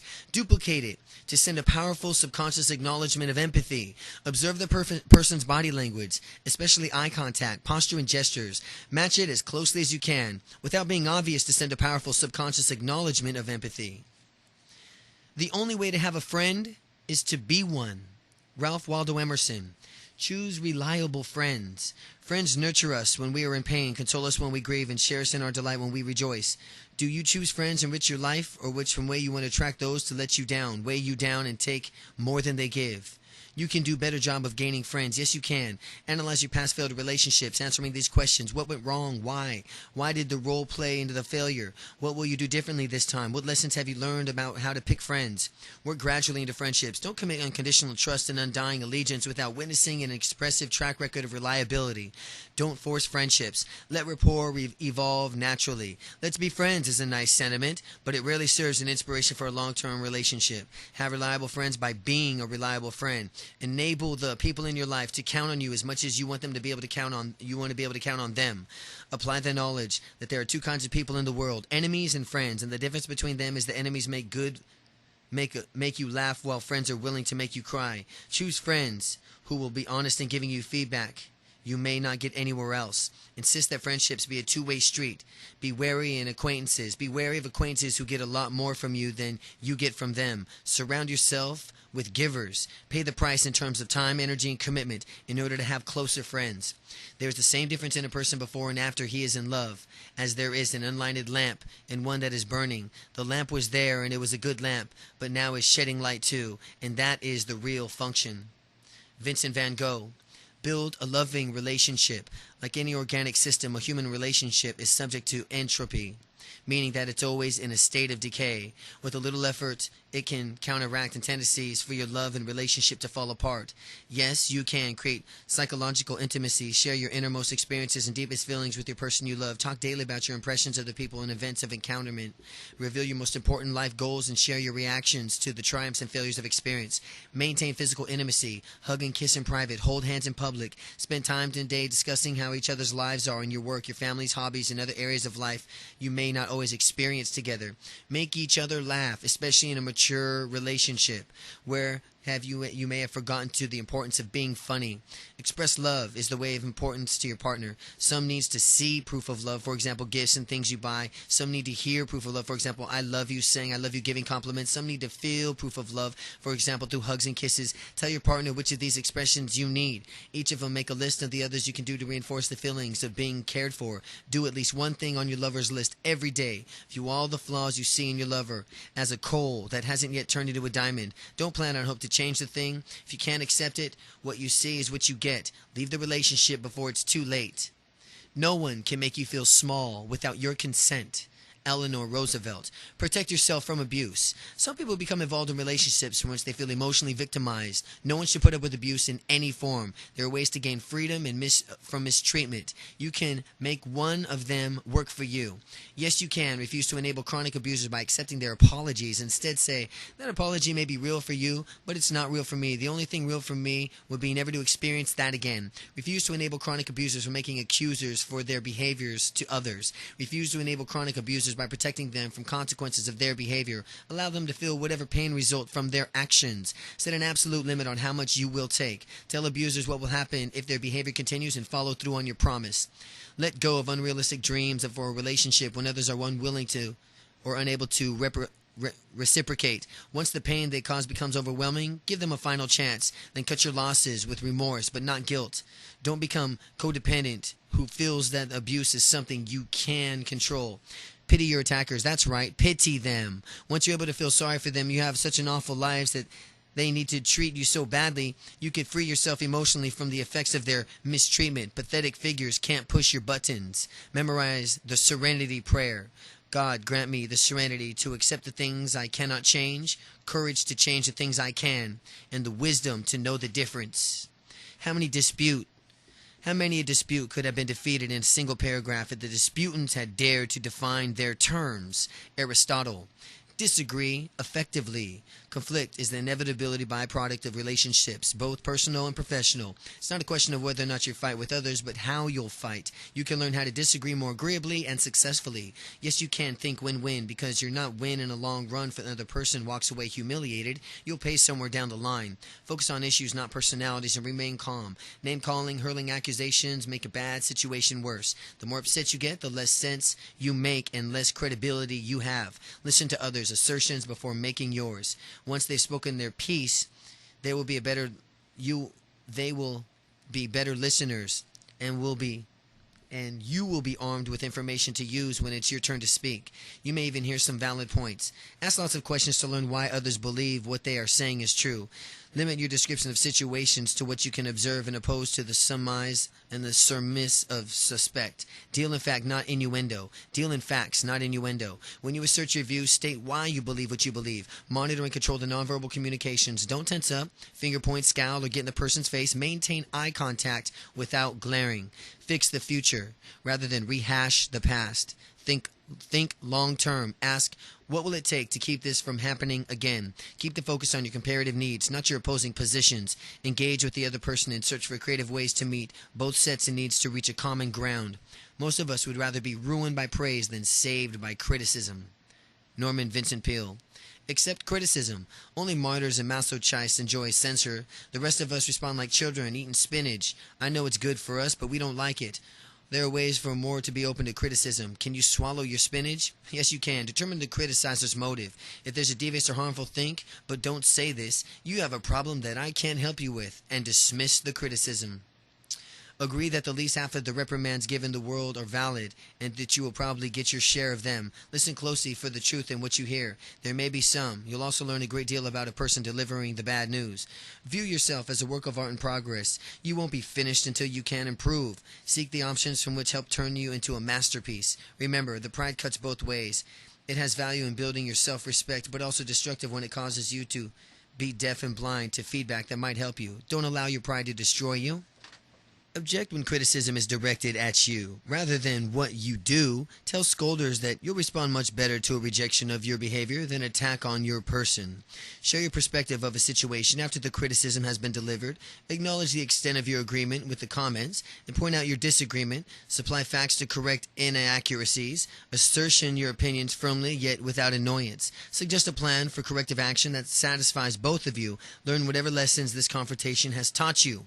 Speak when you are angry, and you'll make the best speech you'll ever regret.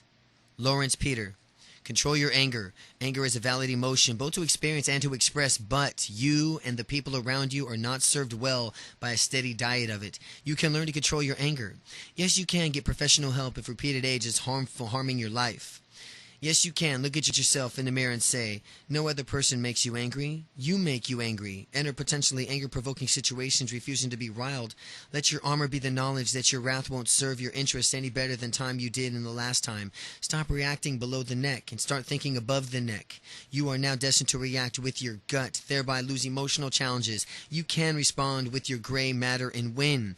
Analyze the motives of those who push your emotional buttons and recognize that others feel justified in behavior that looks irrational, childish, and punishing to you. Recognize that people who are mean, rude, and nasty to you are doing so not so much because they want to hurt you, but because they are hurting. It takes considerable pain of fear to cause one person to lash out at another. Do you normally get angry with people who are hurt or fearful? Make your honest assessment of the typical results of your outburst. Do you feel well served by them? If so, why are you reading this list? Resolve to stop shooting yourself in the foot. When you feel guilty, stop talking. Inhale and exhale deeply. Feeling anger, leave your body with every spent air. Grab a pen and squeeze. Feeling the anger escape through your fingers. Call the short break and leave the room. When you're able to speak calmly, describe the anger you felt and move quickly to a solution that might be the needs of the two of you. I never expect to see a perfect work from an imperfect man. Alexander Hamilton. Accept others' imperfections. Beauty and the Beast is a tale of accepting the ultimately loving imperfections in others. Like Beauty in the fairy tale, you can accept others as they are. Yes, you can recognize that expecting perfection from other human beings is an act of arrogance. Stay off this high horse. Recognize that expecting perfection means that other people must change for you. This gives others the message that they're not good enough, and this is the ultimate act of rejection. Stop rejecting people lest they start rejecting you. Acknowledge that people who expect perfections are praise misers. In their eyes, nothing is ever well enough to warrant recognition. Force yourself to acknowledge the efforts of others. Begin today and say thank you in a sincere way to every deserving person in your life. Refuse to relive the disappointment you set up for each day from when people fail to achieve the unattainable goals you set for them. Establish more realistic goals with them for their performance. Look for special talents and skills in each person. Make a list and study it. Celebrate your good fortune to being living and working with such a gifted people. Think back over the unbridging and understand why and how your perfectionism was formed. Discovering in roots, it will help you to temper it. On the left side of this sheet of paper, record all the benefits of being a perfectionist. On the right side, chronicle the pain and dysfunction of both you and others associated with it. What does this analysis tell you about the value of continuing as you are? He who fights with monsters might take care lest he thereby become a monster. Friedrich Wilhelm Nietzsche. Deflect aggressive people. You are fortunate to get the last aisle seat in the plane for a cross-country flight. Just as you settle in, a tall, imposing passenger confronts you and says, "Hey, my partner and I have separate seats here, but I'm certain matters to discuss. The aisle seat is very important to us. We wouldn't mind moving into the center seat, would you?" Can you deflect aggressive people like this in an aisle assassin? Yes, you can. Avoid situations where they're likely to encounter physical hostile people. Shun dangerous neighborhoods, racial bars, racist bars, exciting crowds. When physical danger looms, run and get help immediately. Prepare for aggressive people. When you experience a loss of hands of a pushy person, devise a plan for fending off similar aggression in the future. Repeat the person's request. Embellish to your advantage. In the airplane, you might say, "You want me to give up this aisle seat that I worked so hard to get, so you and your friend can conduct business?" I don't think so. Make the request sound like outrageous as possible to the requester, to anyone else in hearing range. Thank others for their verbal acts of aggression as you deflect them. That's right, thank them. The aisle assassin would have been totally closed off at the end of the response, just described as you had added. But thank you for asking. Be sure to state it and close them with, but thank you for asking. Just no. Just say no. This may be tough for you to do, but you know what? But it is the simplest and often most effective response. Just say no. No. When you say no, do so with a tone of finality and certainty to make sure that there's no even more foolproof. Have a smile on your face when you say it. Words wound, but as a veteran of 12 years in the United States Senate, I happily attest that they do not kill. Lyndon Baines Johnson. Defuse angry people. The pressure of people and attention of life seems to be shortening everyone's fuse. Since there appears to be no reversal in the trend, expect to meet increasing numbers of irate people. Can you diffuse their anger? Yes, you can. Remain calm. Don't let people push your buttons. There's no reason why you should let them get you angry. Good idea. Count to 10. Take a breath. Set an outburst of reflection on them, not you. Tell yourself you'll succeed only by staying in your own head. Think about something pleasant. Monitoring the body language of antagonists. Remain alert to dilated pupils, flaring nostrils, rigid body posture, threatening movements, rapid breathing, and other warning signals. Move away, becoming conciliatory to asking agitated people to talk about what they're feeling. Move away. Become and ask agitated people to talk about what they're feeling. Get the other person to sit down. We escalate the balls of our feet, not the cheeks of our seat. We escalate on the balls of our feet, not the cheeks of our seat. Listen, allow the person to vent and don't interrupt. Show interest and concern in your face and eyes. After the venting is well underway, ask questions in a calm voice. Seek clarification, amplification, not justification. Emphasize by saying, I understand how you feel that way. Note that this is not the same as agreeing. It shows that you're listening and affirms the person's feelings are legitimate, which they always are. Once you listen to everything the person has to say, offer what they ask is for a remedy that meets both your needs. Then all else fails, the person continues to argue. Ask what you want me to do. What will make you happy? Then either comply or say what you cannot do, and if you can or cannot do so. If there were no bad people, there could be no good lawyers. Charles Dickens. Handle difficult people. A pundit once observed that there are two kinds of people, those who have ulcers and those who are carriers. If you have to live with the workers with carriers, you have learned to get the best out of them. Yes, you can. Take a hard look at your behavior. Are you a match that ignites short fuses?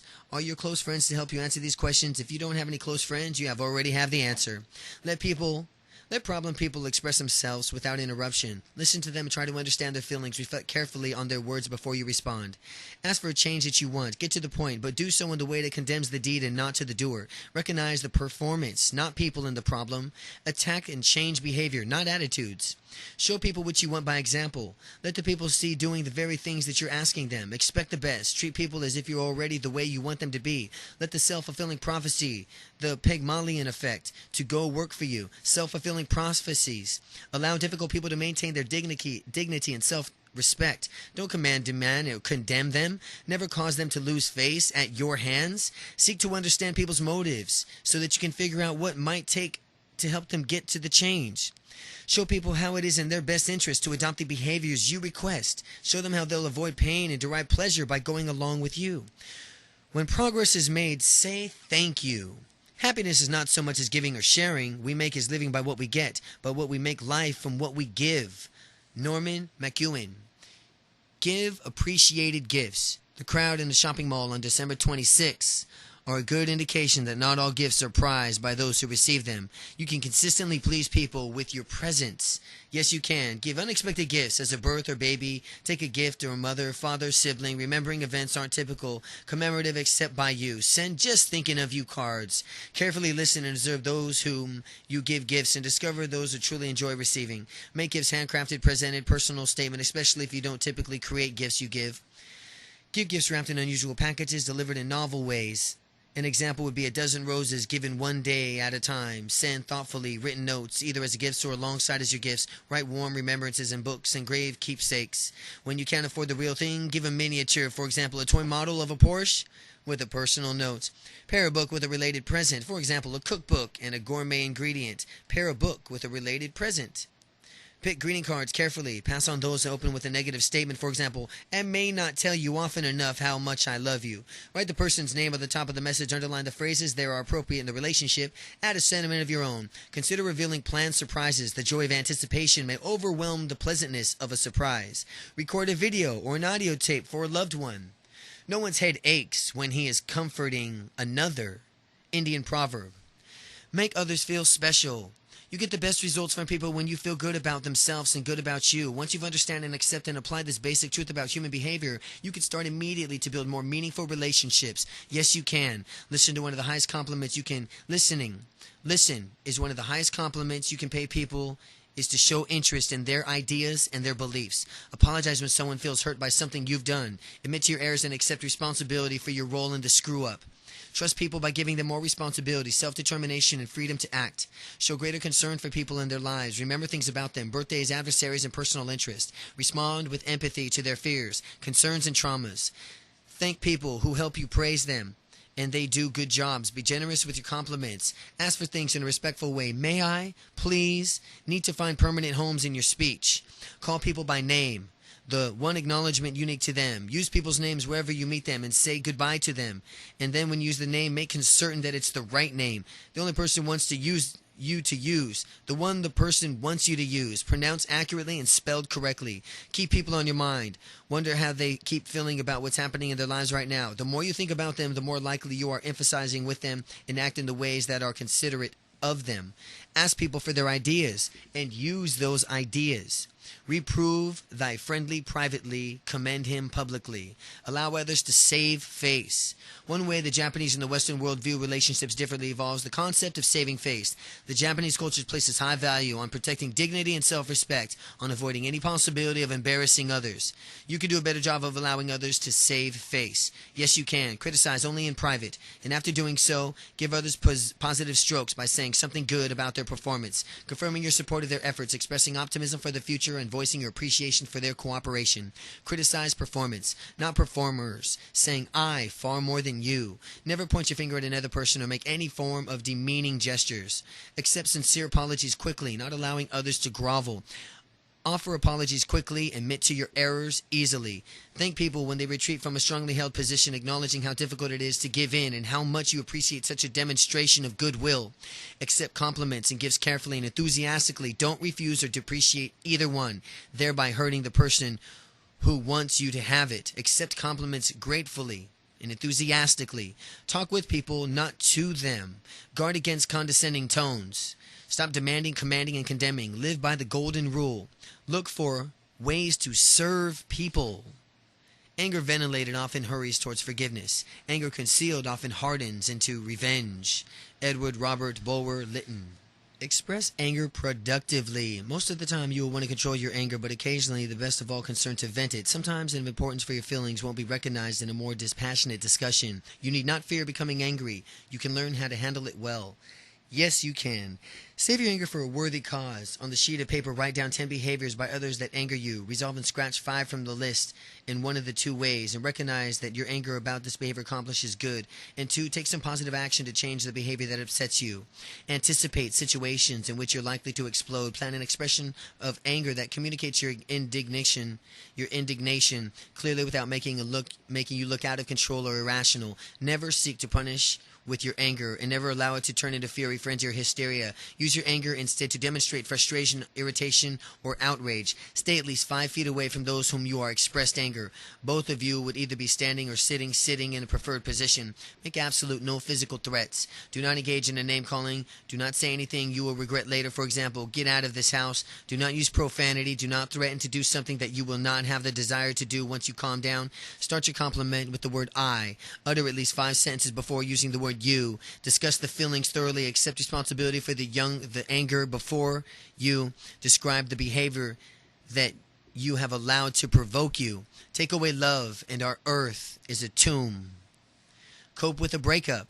As the song goes, breaking up is hard to do. One of the most difficult periods of anyone's life following the ending of a romantic relationship. But as hard as it may be, you can find ways to speed your recovery and get on with your life. Yes, you can. Denial helps you survive the initial shock. For example, she'll return to me. She comes to her senses. But don't remain in denial once the reality is clear. Don't allow anger to consume you. Your indignation will prevent you from acting intelligently in the way that benefits your long-term best interests. If you feel guilty about something you did, it may precipitated the split. Remember that both parties are equally responsible for the health of the relationship. If you did something really bad, vow never to do it again in the future. Before you reach out and attempt to patch things between you or the two, be certain that both of you share a genuine commitment to making things different, better this time. Expect the experience of depression, which is either a sign that you're starting to accept reality or a possible indication that you need professional help. Protect yourself by remaining isolated for a while from potential new relationships. One day you'll be ready to commit the old relationship to memory and prepare the following of a new energy in yourself.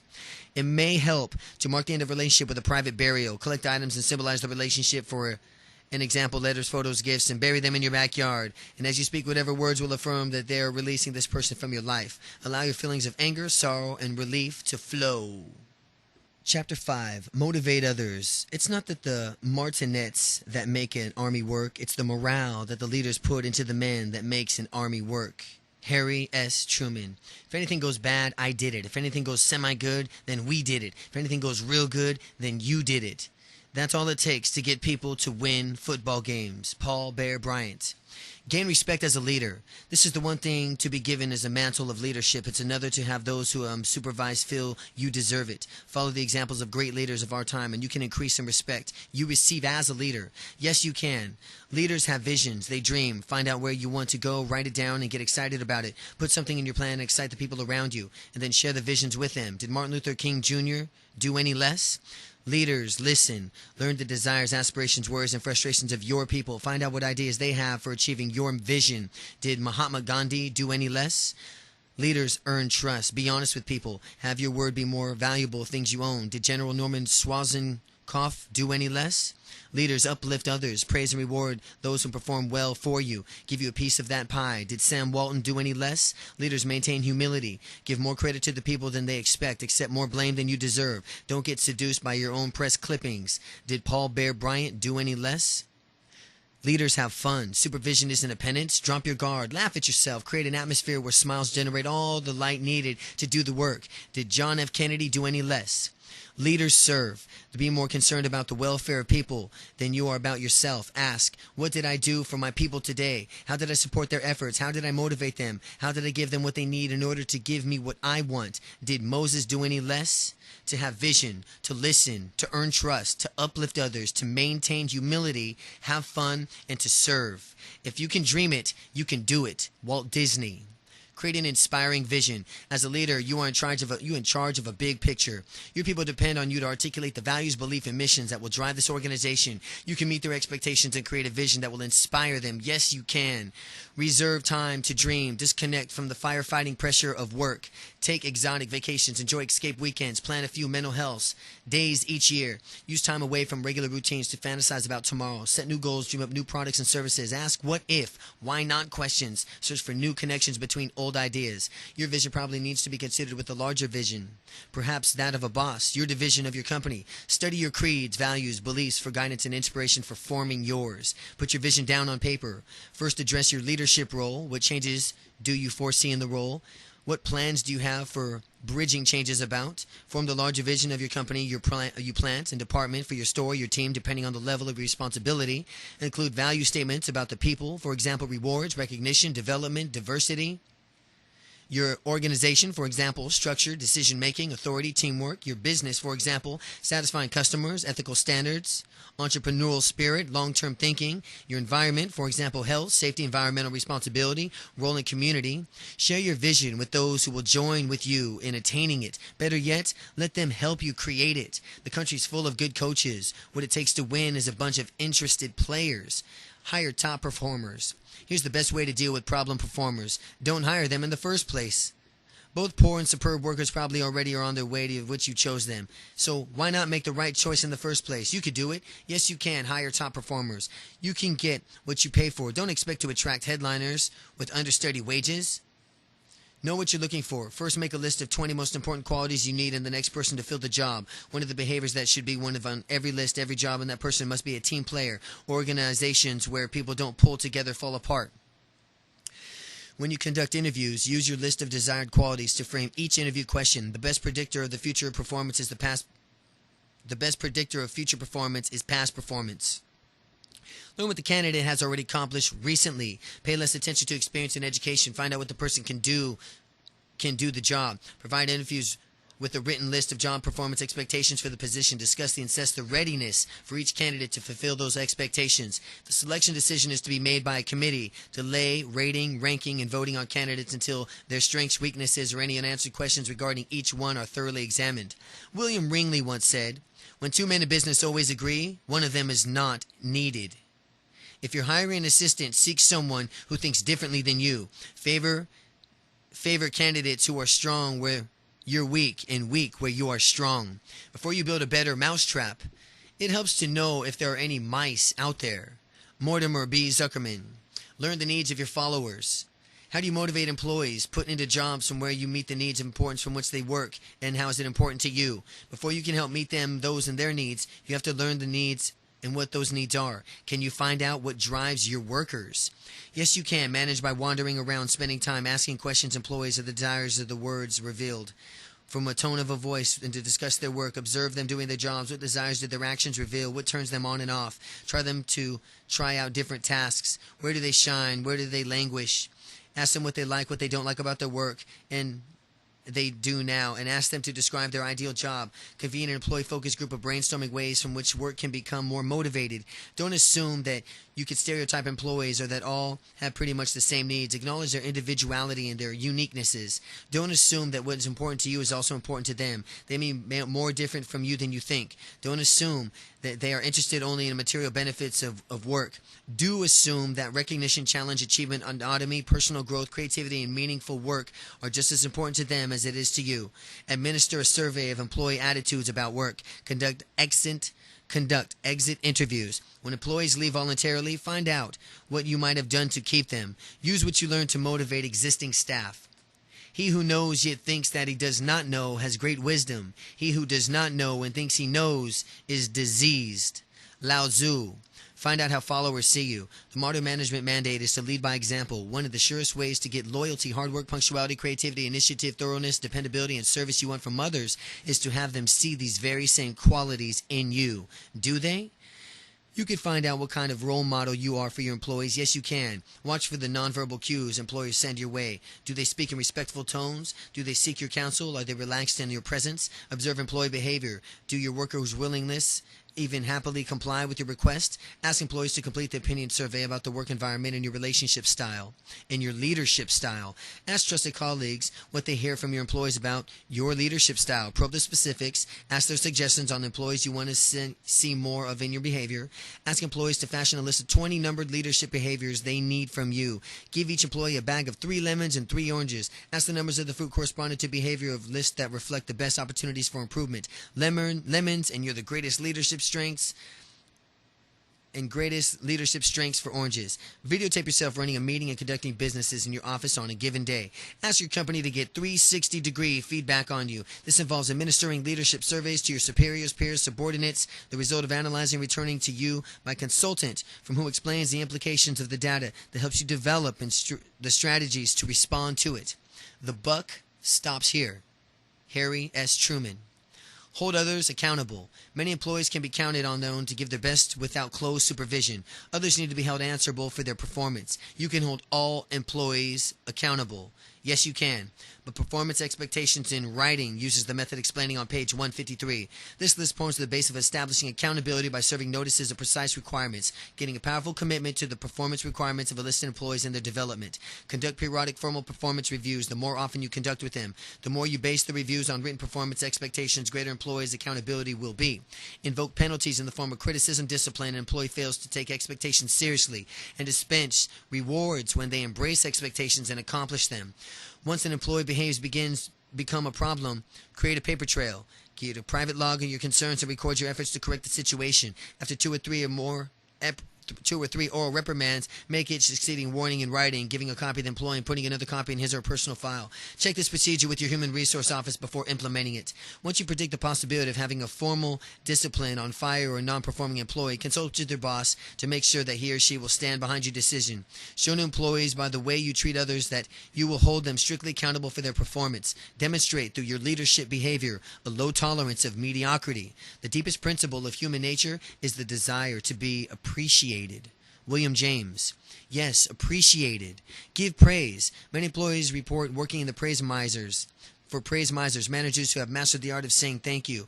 Your employees need to feel appreciated. You can learn how to motivate them through praise. Yes, you can. The first step is becoming freer of the praise and recognize which is the following traits may be sealed in your lips. Having said impersonal, unbridging, expecting the best, holding employees to unrealistic standards, not taking time, favoring the stick over the carrot, mistaking praise for the reward rather than seeing it as a motivator.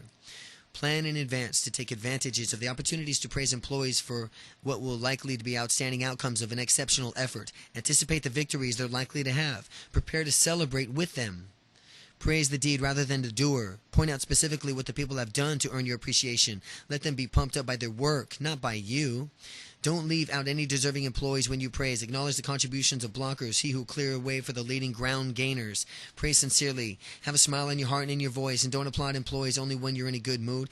Don't pass the compliments like free samples, and don't make your praise sickeningly sweet and overly effusive. Praise publicly only when the recipient won't be embarrassed and when others aren't likely to react with resentment. Never negate praise. Example, don't follow an acknowledgement of success with, I wish you would do it that way all the time. Don't negate praise.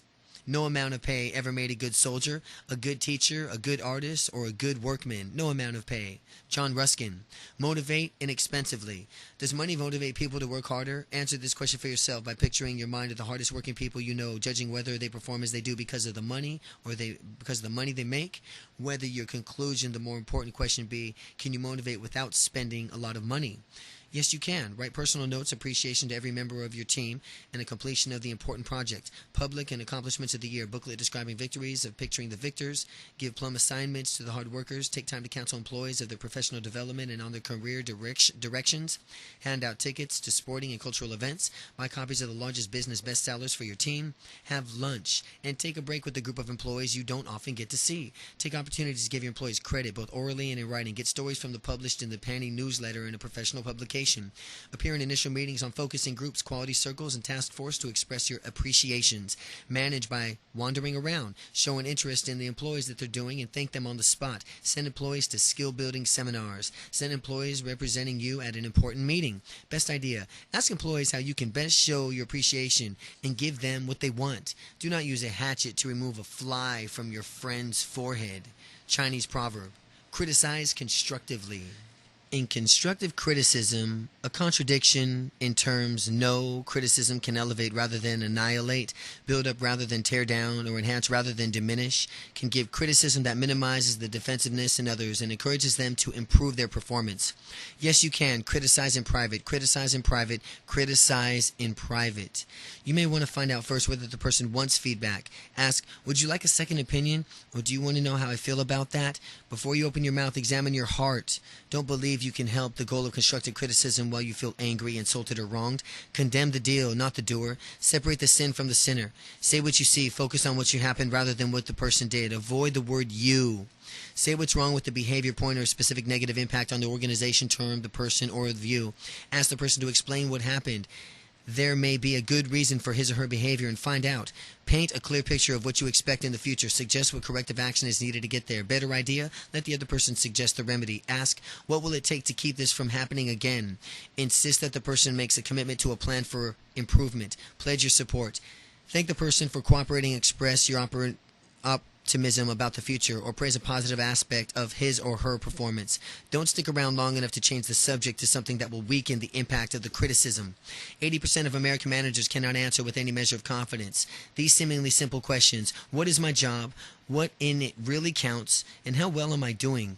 W. Edwards Deming. Evaluate performance effectively. The annual performance review can be one of the most frustrating duties managers fulfill, as one of the most anxiety-laden events of employees face. But it doesn't have to be that way. You can use reviews to improve employee performances, and employees can look forward to them as opportunities to receive valuable coaching. Yes, you can. Show the performance review form at job candidates during the employee's interview and during orientation so that they know that they will be expecting what will be expected of them. Provide feedback throughout the year so that you can tend the review not to come on as a surprise. Don't save up criticism for praise or formal sessions. Increase the frequency of employee reviews to 2 or 3 or even 4 times a year. After you roll in a review from the judge to coach, get training on how this is to do. Have the employees perform self-assessments and talk much as you do. Listen and ask questions. Read your form of rating numbers and labels. For example, commendable. Employees fixate on them and lose sight of the making of a commitment of improving performance. Replace performance adjectives, for example, dependable, with statements about the specific expectations of the employee you are reviewing. For example, respond to requests for credit verification within 24 hours. Make sure that at least half of your form is devoted to planning a course of action to improve performance. Give employees the opportunity to provide feedback on how well you are supervising them. Hold a follow-up meeting 1 month later to discuss performance and progress. Lord, make me an instrument of thy peace. Where there is hatred, let me show and sow love. Where there is injury, pardon. St. Francis and Assisi. Resolve conflict among others. When people around you react to stress and competition by going into each other's throats, you need the wisdom of Solomon. The job of reference isn't easy, but you can do it. Yes, you can. Establish unequivocal office policies so to minimize conflict. Be firm in your requirements regarding job performance, employee rights, ethics, treatment, and customer cooperation. Dress, weapons, drugs, alcohol, and other concerns that your personnel officers or lawyer agrees are legitimate. Whenever you speak separately to conflicting parties, reserve the right to bring anything discussed to the attention of the other person if you decide that's best. When you invite conflicting parties to your office, set the ground rules for conversation will be controlled, civil, and free of accusations. Don't take sides. The antagonists need to have confidence in you and trust that you will remain impartial. Your role should be that of a facilitator, not a judge. Get the facts out. Let one person speak without interruption. Have the second one paraphrase to the first person's satisfaction what the first person had said. Next, hear the second person's side of the story in the same way. Continue until the parties either discover their communication breakdown or agree on what the conflict is about. Ask for a resolution that all 3 of you can live with. If you like what you hear, go for it. If not, impose or negotiate a settlement of your own. Provide the opportunity of one party to save face, should be here perceived as the loser. Let the party save face, should be he or she perceived as the loser. Show that person how important he or she is for cooperating with you. Monitor the success of the resolution and react as necessarily. Few will have the greatness to bend history itself, but each of you can work to change a small portion of events, and the total of all those acts will be written the history of this generation. Robert F. Kennedy. Make change happen. The future shock once predicted by author Alvin Toffler is here. Those who prosper in our constant world accept change as positive forces and can persuade others to do the same.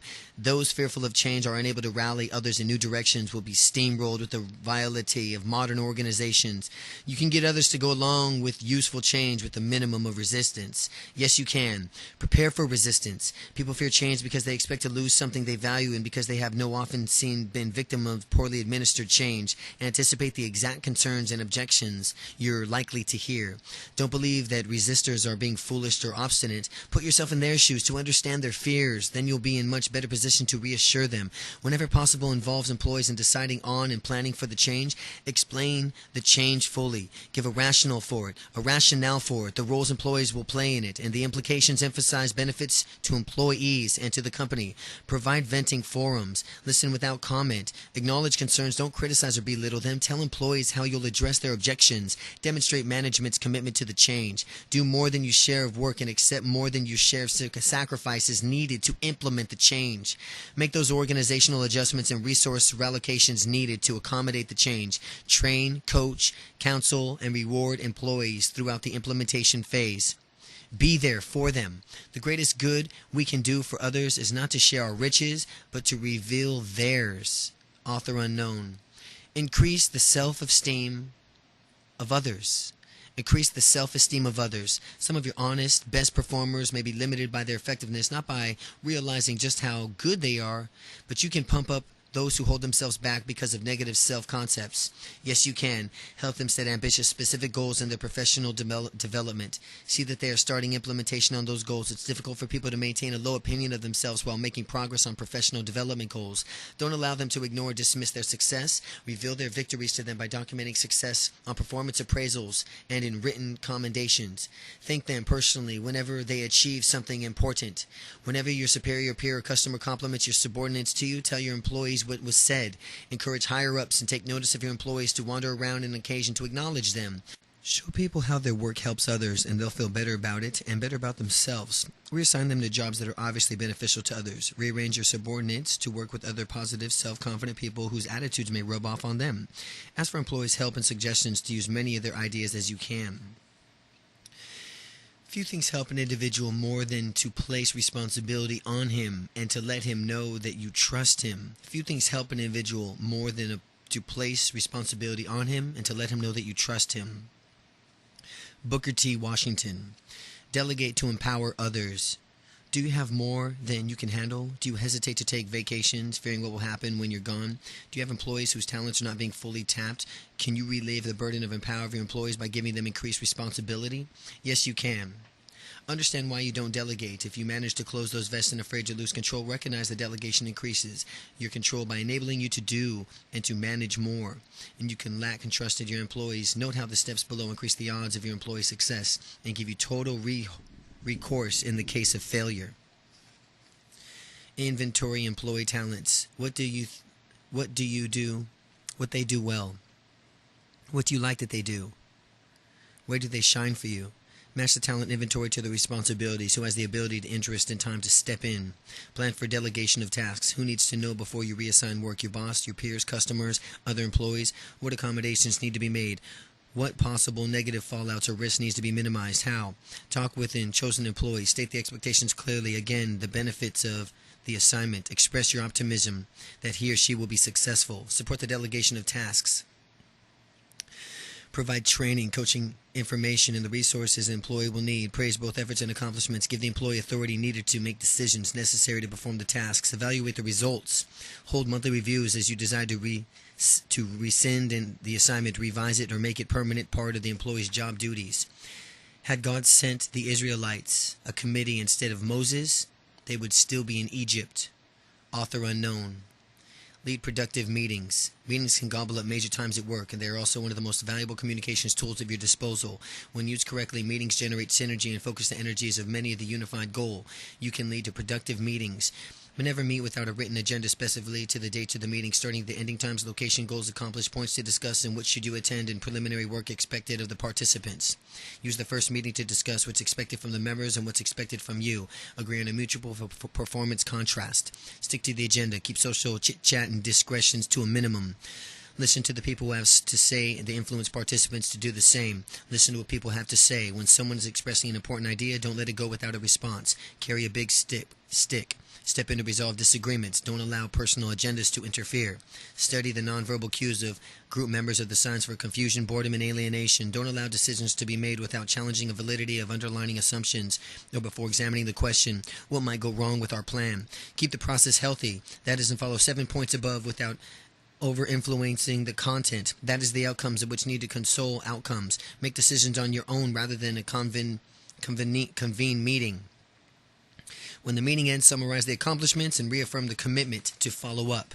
We must indeed all hang together, or most assuredly we shall all hang separately. Benjamin Franklin. Mold individuals into a team. You get better results from employees who feel their efforts unite in a single direction by a sense of common interest. You can provide this unification. Yes, you can. Hire those jobs candidates who demonstrate the desire to team players rather than those lone rangers. State of your expectations in specific written terms from how your employees will team players. Example, make suggestions on improving the way that we serve our customers. Define the team clearly in writing so everyone knows exactly what their team's on. Conduct regular team meetings during from which the team concept Concept is discussed and reinforced. Recognize the rewards employees as a team when they accomplish something as a team. Show as much appreciation to your second stringers as you do to all your stars. Recognize the rewards individuals for being team players as much as individual excellence. Criticize behavior that weakens team unity. Put an item or two addressing team player skills on a performance review form. Step in to resolve conflicts and threatening solidarity. Make clear how important harmony is to you. Never compare employees to each other. Hold one up to a model for the others to emulate. Ensure the team members get to know each other and that they nature each other's responsibilities and duties very well. Model through the actions the very same teamwork you expect of them. Ignite employee passions with a vision that inspires, unites, and focuses. A community is like a ship. Everyone ought to be prepared to take the helm. Henrik Ibsen. Manage a self-directed team. The idea behind the self-directed team is to liberate a group of workers to do what's required of them. One team member shows the organization expects they are free within certain boundaries to determine the best way to attain those outcomes can be help self-directed team to go and prosper. Yes, you can form the first self-managed team in the company. Select the members who you'd like to strive under the new system, thereby establishing an initial success. Train the team of their supervisors of the self-managed team how to and their behaviors to require them. Continue the training even after the team has begun to operate. Provide teams in their own supervision with the clear purpose to tell them exactly what the rationale is, asking for them to function this way. Emphasize the benefits to them. Show them that they'll be contributing more positively to the organization. Give the teams clear expectations of what they're to accomplish and the degree of quality they are to attain. Establish mutually agreed upon measures of success so they can gauge their outcomes. See the supervisor gives the team frequent feedback of their performance. Make sure they know what they're doing, particularly in the early days of team effort. Provide every assistant worker needed to redirect the efforts in more productive direction. See the team members get an avalanche of positive reinforcement from each other, from supervisors, from upper management, from customers. Support the supervisors of the teams with coaching and encouragement. Stand behind them. Training is everything. The peach was once a bitter almond. Cauliflower is nothing but a cabbage with a college education. Mark Twain. Training is everything. The peach was once a bitter almond. Cauliflower is nothing but a cabbage with a college education. Sponsor useful training. Many companies spend a great deal of money and train employees. When the investment is not always returned in terms of visible benefits to the bottom line, you could sponsor training in your company that produces valuable results. Yes, you can. Use performance review results to survey superior peers, subordinates to decide which training to provide. Have employees meet supervisors prior to training to agree upon exactly what they should be looking for to get out of the experience. Organize shorter sessions spread out over time rather than longer, more concentrated sessions. 5 consecutive days training is not likely to retain as well as applied for a fully half-day session held once a week for 10 weeks. Ensure the training programs have clearly stated learned objectives, consist practical examples and applications, provide opportunities for participants to influence and to thrust the content, including activities that involve them in learning, and give plenty of openings to ask questions. Hire the best trainers available. Don't look to save money in them. Usually get what you pay for. Ask participants to evaluate the training they received to suggest should they be eliminated, added, improved before it's offered again. Ensure the trainer responds for the feedback. Prior to the end of the training session, have participants construct action plans to how they apply and what they've learned to do their job. Insist the participants discuss their action plans with their bosses immediately following the seminar. Chapter 6. Prosper at Work. By working faithfully 8 hours a day, you may eventually get to be a boss and work 12 hours a day. It's not enough to be industrious, so are the ants. What are you industrious about? Henry D. Thoreau. Find out what your boss expects. To work for a puzzle. One of those bosses who believe he or she hired a psychic. You are expected to read the boss's mind, knowing what is to be done and how to do it. Unless you ask, these secrets won't be revealed until it's too late. You can unravel the mystery. Yes, you can. Ask for up-to-date job descriptions. You may have a current job description that covers only the scope of your responsibilities. The what? Explain to the boss to do your job better, know the why and how and to what degree of quality. Ask these expectations be written down for each of your duties. If your boss won't and can't provide with the written expectations, write them down yourself, then submit them for a revision of approval. Discuss them to ensure both that you understand each of them and mean for them to do the same thing. Never leave puzzles presents without a contract. When given an assignment, tell your boss exactly how to plan to approach it and what you plan to do and expect to get the results to take. The results to take to get approved on your plans now so that you won't later hear that's not what I wanted, that's not the way I wanted it done. Ask other employees about their understanding of the boss's expectations. If only them have more effective than the deciphering of the boss's needs. Learn from the person's success. Conduct an intense study of your boss over the next 30 days. Spend a great deal of time for his or her presence. Pay attention. Observe his or her behavior more closely than any time before. Listen more intently than ever you have. At the end of the 30 days, synthesize what you have learned about what's important to your boss. A man should live with his superiors as he does with fire, not too near, lest he burn, nor too far, lest he freeze. Diogenes. Please your boss. Your boss to serve the pleasure of your boss. The more pleasurable you make your service, the quicker you'll get to the top. You can find your way to delight your supervisor. Yes, you can. Each day do something to make your boss look good, especially in his or her own boss. His or her own boss. Learn the greatest pains or frustrations your boss experiences. Eliminate at least one of them. See the problems get resolved before they reach your boss's desk. If you present a problem to the boss, go in armed with possible solutions. Keep the boss informed. Never let either good nor bad news come from anyone but you. Praise your boss to others unlikely to spill the beans of you. Learn the boss's expectations for your performance. Don't start any new assignment without being absolutely sure of what and how the boss and what he's looking for. Find out what skills he or she considers you to have at least adept to. Immerse yourself into a professional development program to perfect them. Save money for your company. Discover ways to think cheaper. Make money for your company. Discover new markets and ways to get additional business in old markets. Be seen as an innovator. Find ways to do things better, faster, differently. Take such great care of your customers, both internal and external, that they praise you to the boss. I don't meet competition. I crush it. Charles Revson. Serve customers expectationally. Corporate dynasties have been built on stellar customer service. Federal Express, Disney, Nordstrom's, Walmart, dramatic visible examples. Your company's name may not be the household word, but you can improve your bottom line today through greater responsiveness to the people from who pay your salary.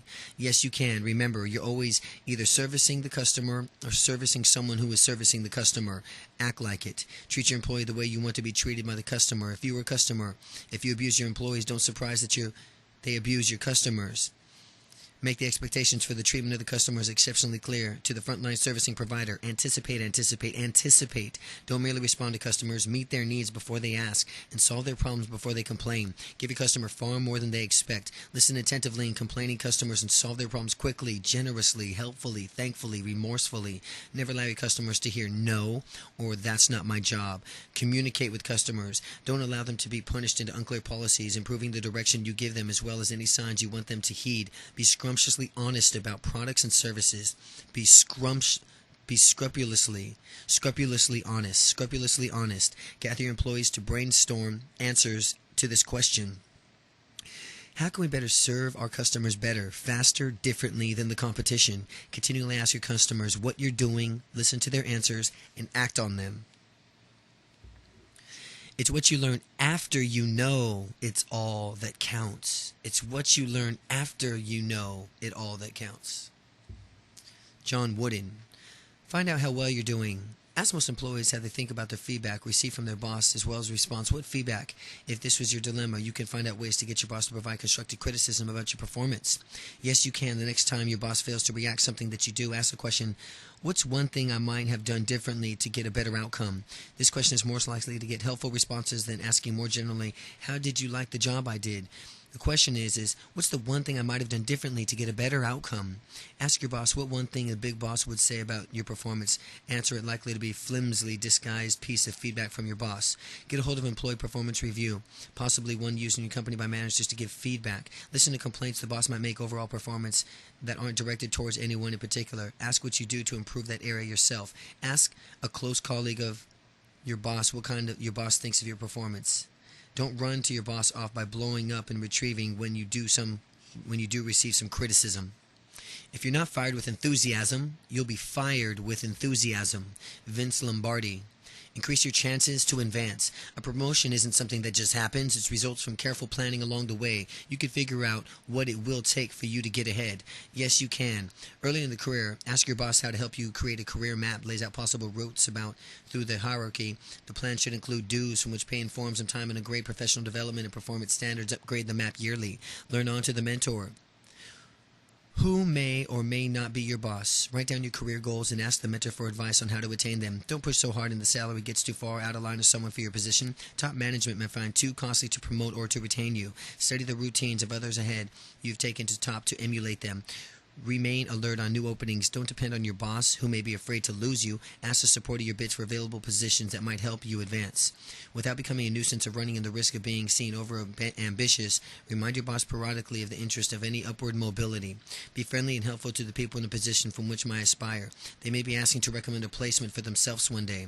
Establish a reputation outside your company as an expert. This may get a specific job offer, and your boss may now see the need to retain you by offering you a promotion. I am not for myself. Who will be? If I am only for myself, what am I? Hillel the Elder. Sell yourself effectively. Your success will advance your career only if others find out about them. You can keep the people in your company informed about the value of your contributions without blowing your own horn too loudly. Yes, you can. First, be certain about the good product to the market. Be very good about what you do. Keep your key decision makers informed of the ongoing basis developments within the area of expertise that are now in the interest to the firm. Submit articles for publication in the company's newsletter that highlights the responsibilities of your accomplishments. Offer to the write a monthly column. Ask your boss to take off a staff meeting attended to high-ranking company officials without being pushy. Introduce yourself to any higher-ups you encounter. Ask your boss for opportunities to showcase your presentation skills to upper management. Sharpen those skills first.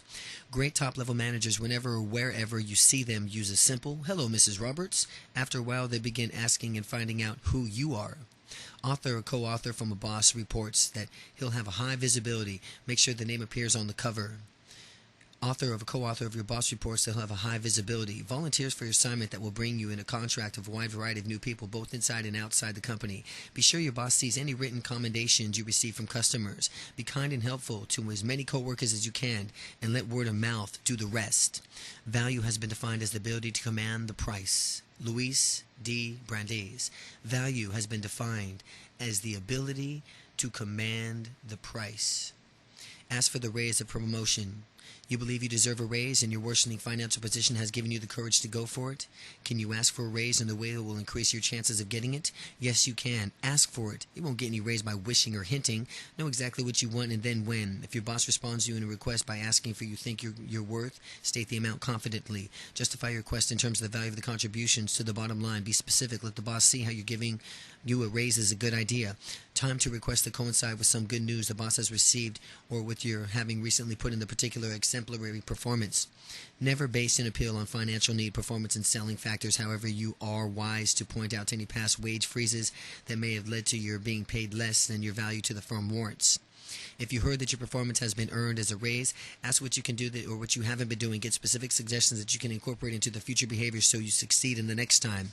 Ask the boss to agree to review the performance in another 6 months and to reconsider the raise. Anticipate the most likely objections to your request. Be prepared to dismantle them. If the answer is no, negotiate creatively. What can be your boss offered besides money now? Money at a specific date in the future, reduced working hours, days off, increased benefits, more training, job reassignment, large discounts on company products? Ask. The secret of success is making your vocation your vacation. Mark Twain. Make your work fun. Successful people don't hate what they do. What does not come penance must pay in order to earn a living. You can have fun as you pursue your profession. Yes, you can. Talk to people who benefit from your work. The more valuable you realize your service is, the happier you feel about providing it.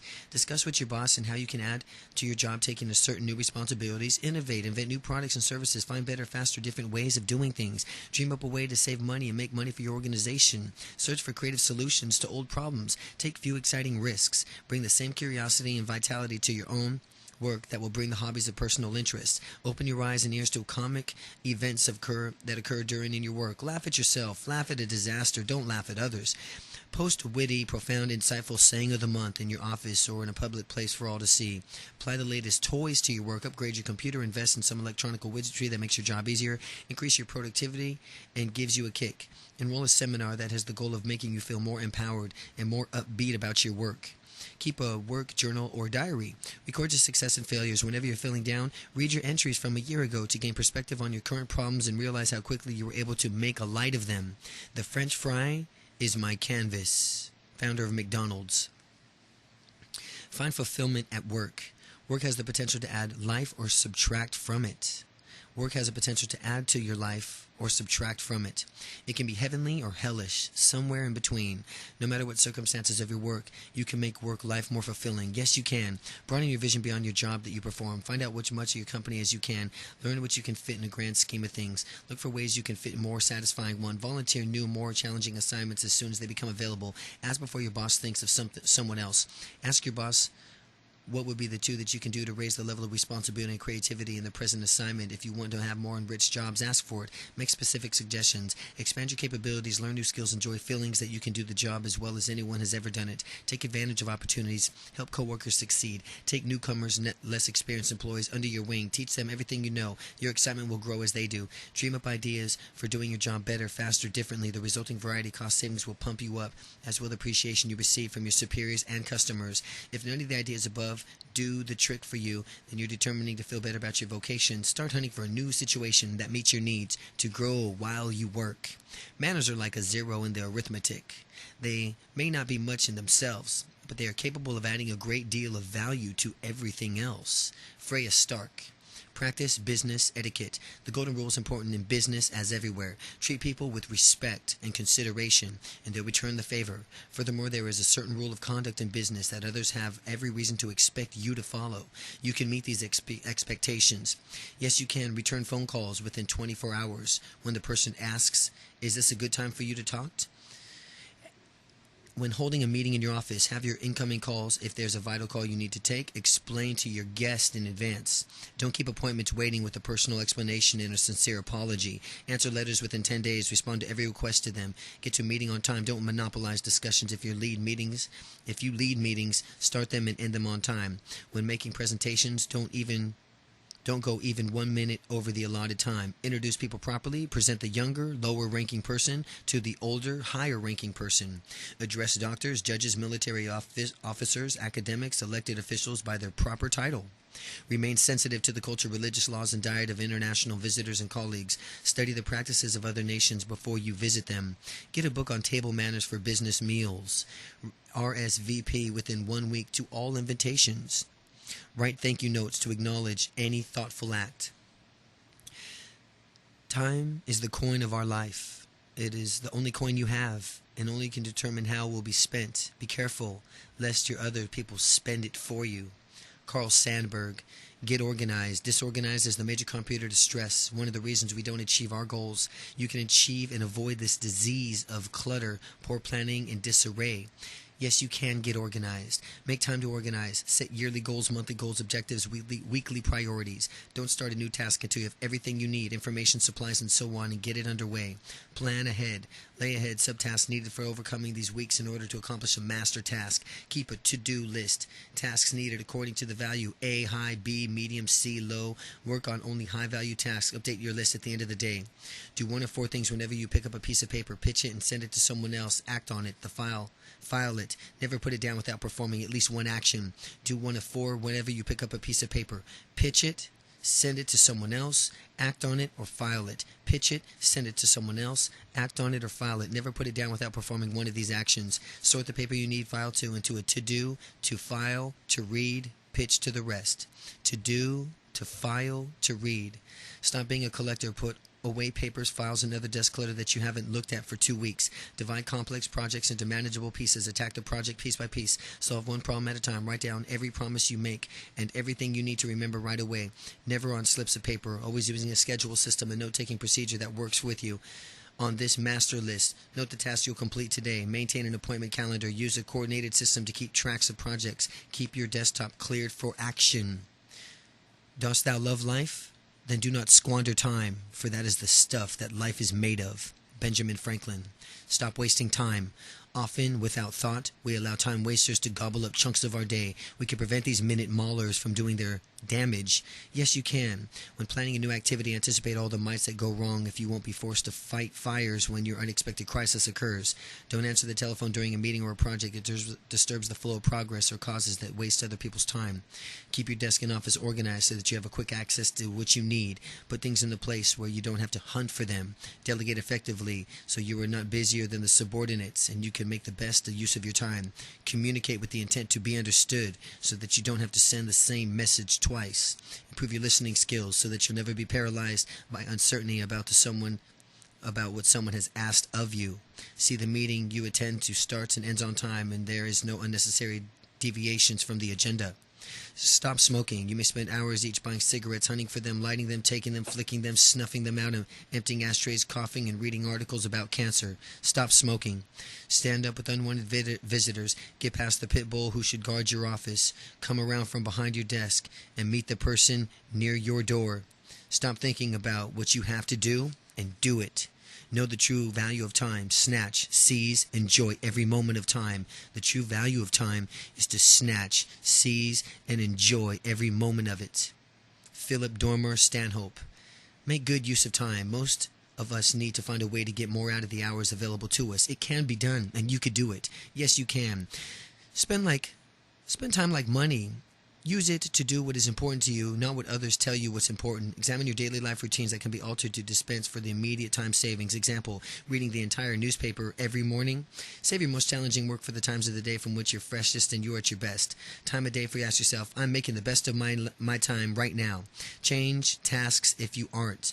Look for your watch frequently to assess the effectiveness of your time management skills. Write less, phone more. Outline topics to discuss the telephone. Make telephone appointments over conversations with what can I do for you? How are you? What can I do for you? How are you? Bring calls to a prompt close after completing your business. Get to your work earlier than others and stay there later and profit from interrupted productivity. During the day, do some of your own work away from the office for the same reason.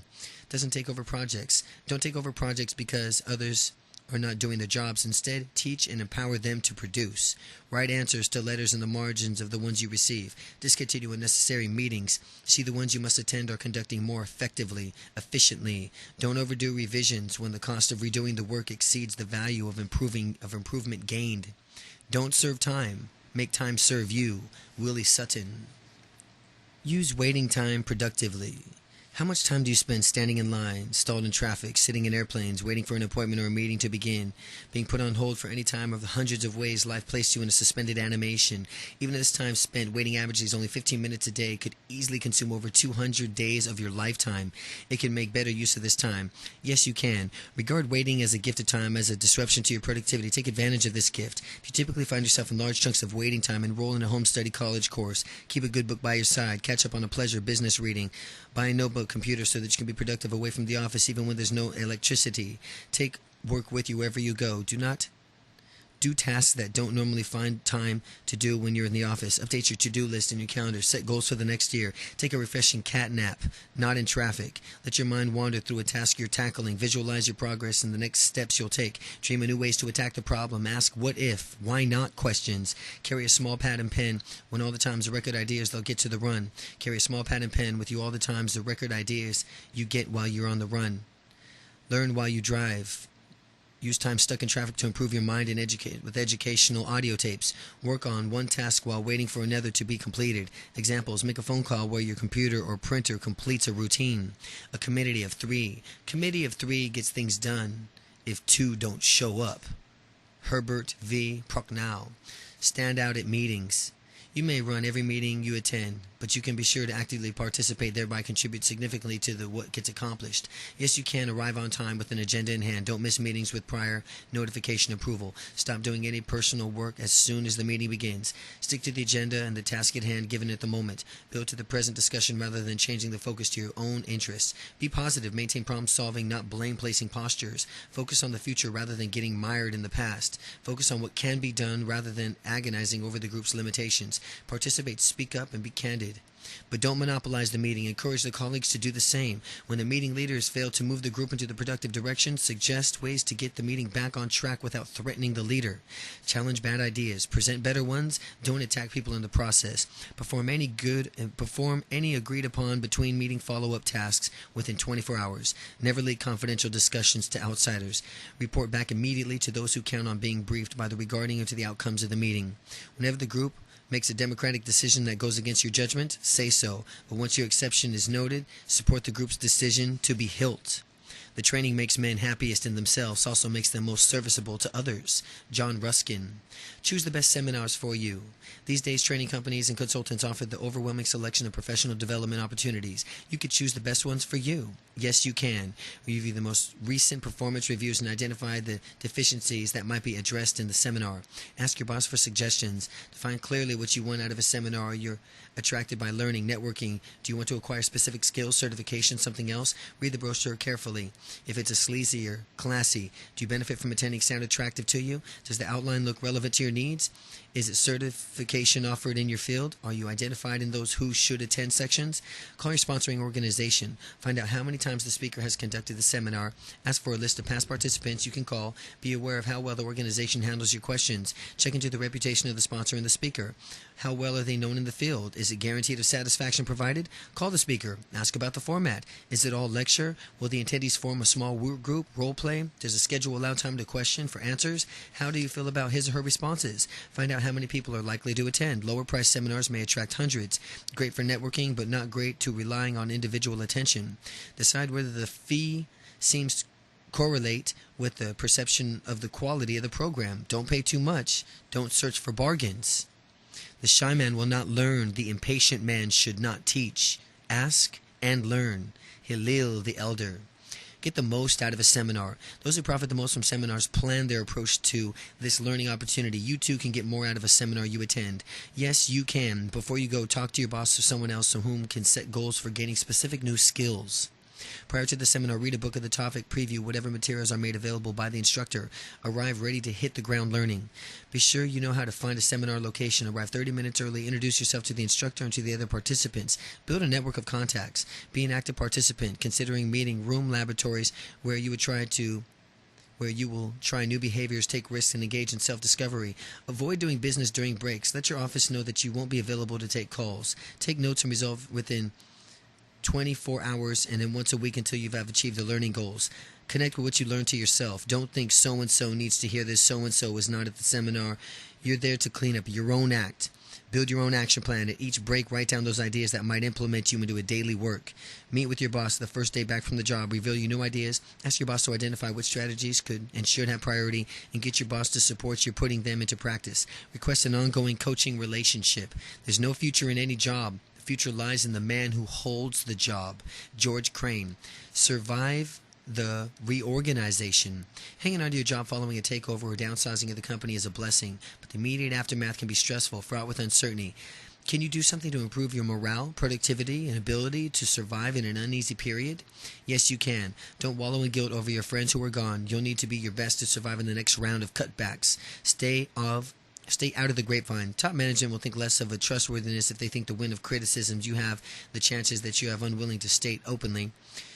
While having concerns about the new job security is natural, don't become paranoid. If you're losing sleep about the future, seek counseling, request assurance from the top management, or find another job. Don't waste your energy looking for scapegoats. The bad guys in the scenario changing the market, need to close the customers, or worsening financial conditions, negative anger, and resentment will hurt your chances to survive. Become a spokesman for hope, renewal, better times. When coworkers preach gloom and doom, chime in with optimism. Point to the sun behind the clouds. You'll help yourself energize them and gain points in the boardroom. Work toward the future. This may not be in the end of the corporate upheaval. Continue to develop your skills and increase your opinion. 5 years from now, the details of today will be insignificant. There's no security on this earth. There's only opportunity. Douglas MacArthur. Increase your job security. Fellow employees are falling like flies in the midst of corporate downsizing. You love your job and you want to make sure you keep it. Can you take out the insurance policy for job security? Yes, you can. Choose a job in an occupation where rapid growth is projected in the coming years. Go work for a smaller company. Financial adversity is less likely to trigger layoffs in a mom-and-pop shop than in corporate behemoth. Become the best at what you do and indispensable. A senior team player who seeks to promote the company more than yourself, to be willing to move laterally as well as vertically to benefit the firm, to work with the unit at your company to contribute the most to the bottom line and the most vital to the company's mission, to make your unit more successful and therefore more vital for the company.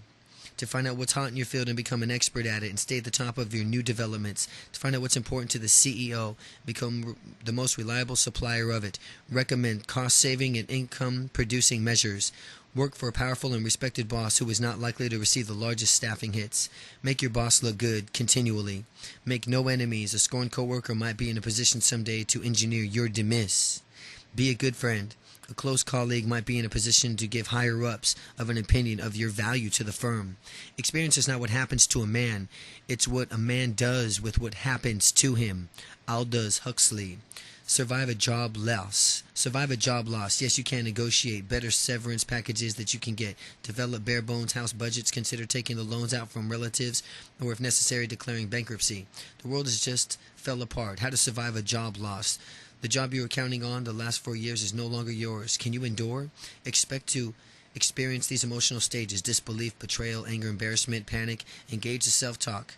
Consider getting professional help if you need, but let your family provide emotional support. As soon as you're ready to plan for a new job, spend at least a day or two considering the possibilities. Make a list of everyone who can assist you with your new job search. Don't badmouth any company or anyone from your past. Make an employment picture that's nice. Before you get too far into your new job, ask why you really lost your last one and study and correct. Success is a matter of luck. Ask any failure. Success is a matter of luck. Ask any failure. Earl Wilson. Conduct a smart job hunt.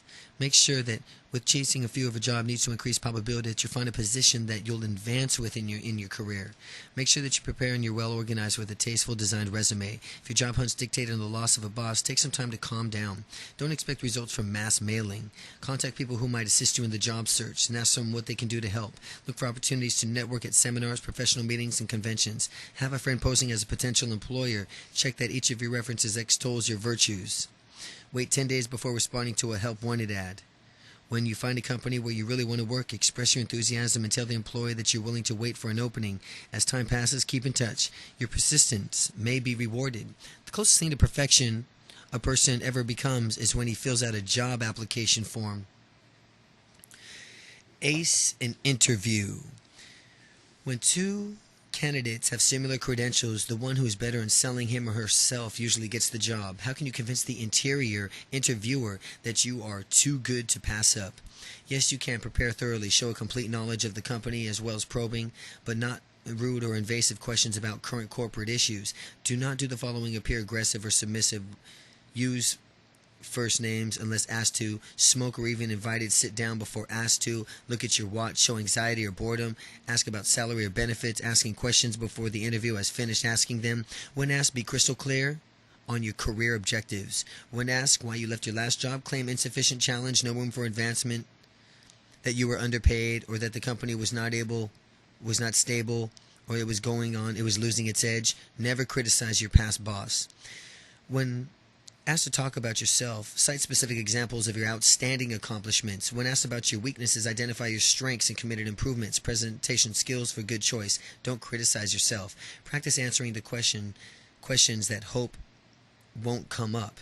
Practice your table of etiquette for interviewing over meals. Mirror the tone and voice of the body language of the interviewer. Sit up in the same posture. When you're not speaking, listen. Ask for the job. Say, I'd very much like to work for you. If you invite me to join the team, I won't let you down. Chapter 7. Prosper at home. Where we love is home. Home that our feet may leave, but not our hearts. Oliver Wendell Holmes Sr. Less is more. Robert Browning. Simplify your life. Expanding cable services makes channel surfing more frustrating. Your automobile is a technological marvel, but the automatic antenna won't reattract anymore. Your battery-run appliances are great, but you can never remember to recharge them. Your job demands half of your life, but you get magazines that can help you read every night of your week is committed. But can you get back control of your life? Yes, you can. Remember that you have many choices. No one holds a gun to your head and says that you must complicate your life. Yes, you can. Keep needs versus wants in perspective. Do you mistakenly believe that you need that exotic new electronic gear, or when in fact you only want it?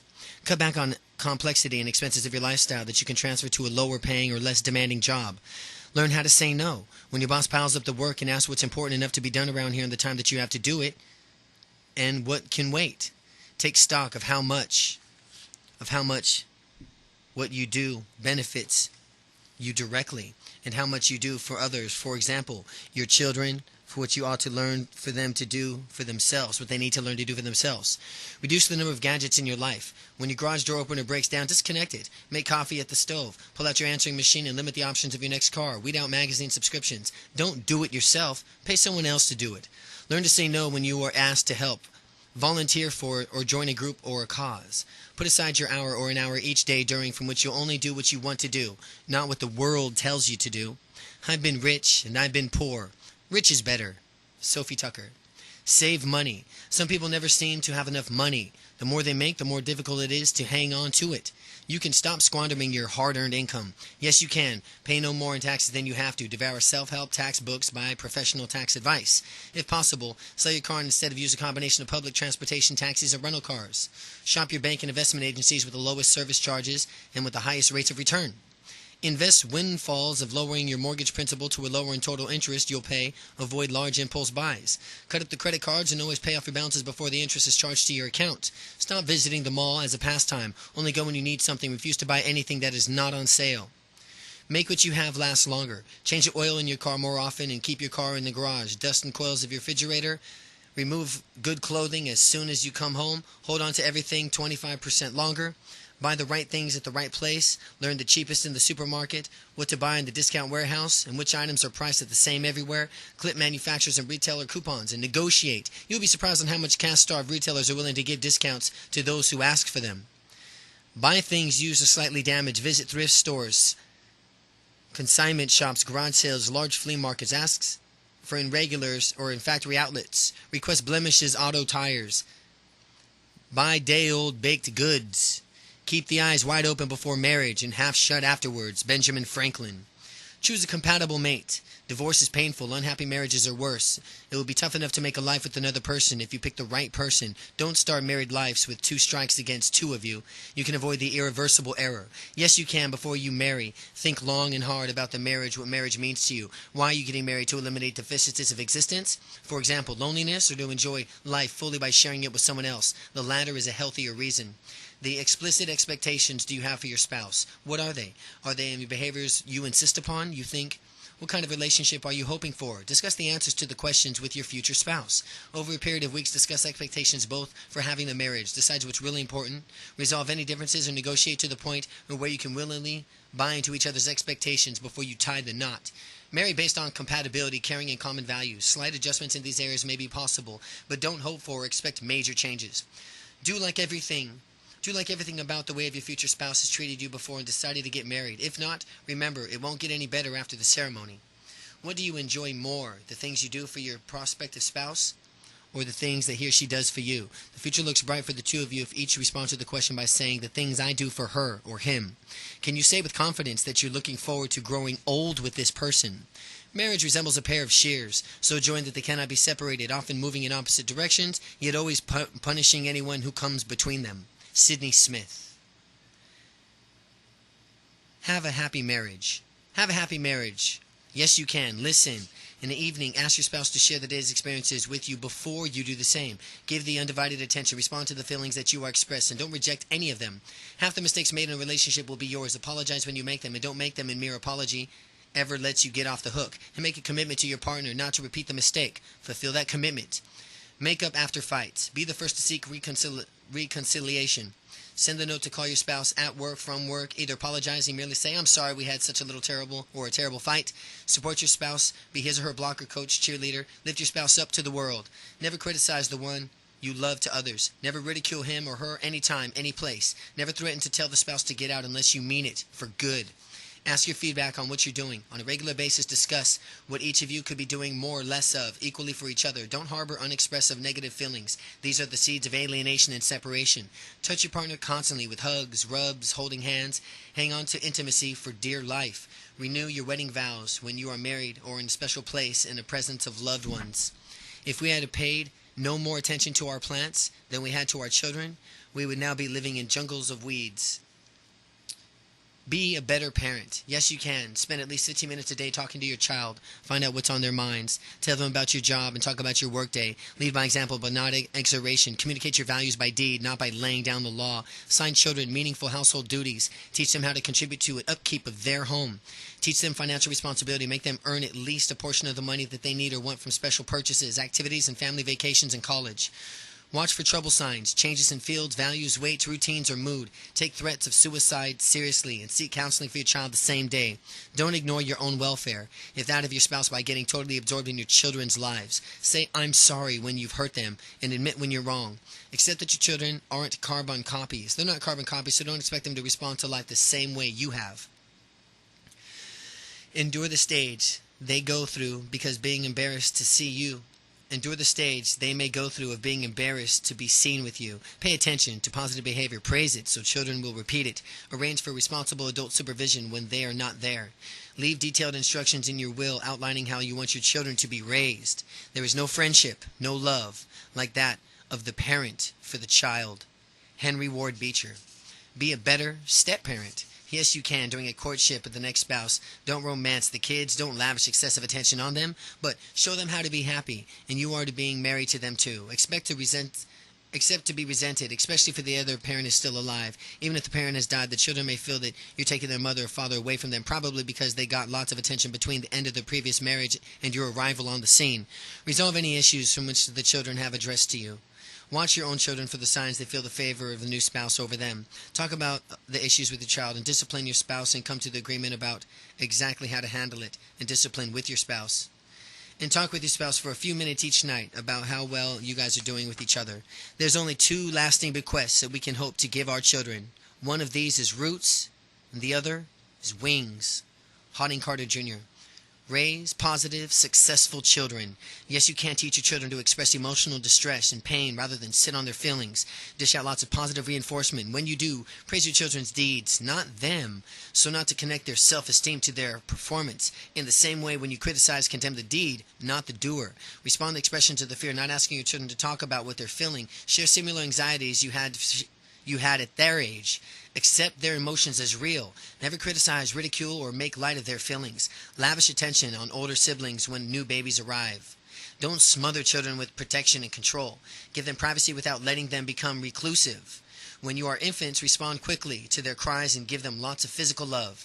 Listen to your children. Don't make them wait for something important with you. At the same time, teach them their needs won't always be met on demand. Be their sex educator before the streets take over. If you love your work, let your children know. Let your children witness expressions of warmth and caring and displays of affection between you and your spouse. What we want to see in the child in pursuit of knowledge and not knowledge in the pursuit of the child. Help children learn. Yes, you can buy your children educational toys when they're young. Don't be a commercial TV addict. If you're limited on viewing time, be easier you find you limit theirs. Train them to be readers. Read them beginning in infancy. Give them the books as gifts throughout their lives. Let them see you reading and enjoying books. Teach them to be readers. Hold home spelling bee quizzes and other tests for prizes. Train your children to ask questions at an early age. Be receptive to them. Praise their inquisitiveness. Teach them the importance of putting into an effort of not focusing much on results. Discourage them from equating their self-esteem from their grades. Appreciate good report cards, but don't make a big deal about them. Don't enroll them sooner than necessary in elementary school. Bright kids are often weak socializers. Visit teachers. Discuss the curriculum. Show the appreciation to teachers. Ask how you can help out, and don't become a bother to them. Back up good teachers. Praise them to your children. Scan teacher rosters in coming school years and speak when it appears that a teacher's assignment has been made for an administrative expedience rather than a child's benefit. Consider the possibility of homeschooling if the time and talent are available between you and your spouse. Start saving today for the child's college tuition. You can learn many things from children. How much patience you have, for instance. Franklin P. Jones. Discipline children constructively. Yes, you can. Make no empty threats or weak statements about what you don't want them to do. Yes, you can. Make no real threats. Don't yell or nag. Yes, you can. Pick your fights carefully. Don't discipline excessively or over trivial matters. Don't allow tantrums to escalate. Call a truce. When either side needs to cool off to calm down, put your feelings in writing. Never hit your children. You could correct children's behaviors by teaching them self-discipline. This will not be accompanied by physical force. Never resort to bribery to get your way. When criticizing, say what you see. Don't brand a room full of toys messy. Call it what it is, a room full of toys. Make no you statements. Make plenty of I statements to express feelings more than to demand compliance. When you criticize an action, say what's wrong with it. Don't simply insist on having your way. Say what's wrong with it when you criticize an action. When corrective action is required, enlist your child in a devise of a plan. What can we do to be sure that this doesn't happen again? After you deliver discipline, hug your children. Express unconditional love, even if it rejects your behavior that's triggered the discipline.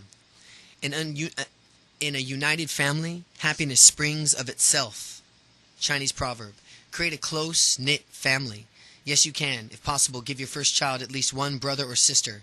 When children are younger, make an expectation for establishing a family team, clearly known as a family team. Encourage your family to support, defend, and protect each other in public, even if you disagree in private. Never take sides in fights, but step up as impartial facilitators to help resolve them. Hold weekly family meetings to create a climate where feelings can be openly discussed. Make sure that the youngest members are listened to seriously as the oldest ones. Consult the whole family when making important decisions, from choosing a pet to planning a vacation. Demand respect from every family member, regardless of age or infirmity. Discipline disrespectful behavior, especially when it is directed at parents or grandparents. Discipline disrespectful behavior. Schedule fun family events from the time of children are young. Take your children with them more often that you leave them with a babysitter. Continue taking family vacations for as long as possible. Expose your children to an extended family. Give them plenty of opportunities to relate to grandparents, aunts, uncles, and cousins. Hold family reunions each 1 year. Take your children to weekly religious worship beginnings at an early age. Take your children to weekly religious worships beginning at an early age. One should know more about affectionate in front of a child without including him than eat in front of him while he remains hungry. One should no more be affectionate in front of a child without including him than eat in front of him while he remains hungry. Express family, love more fully. Express family, love more fully.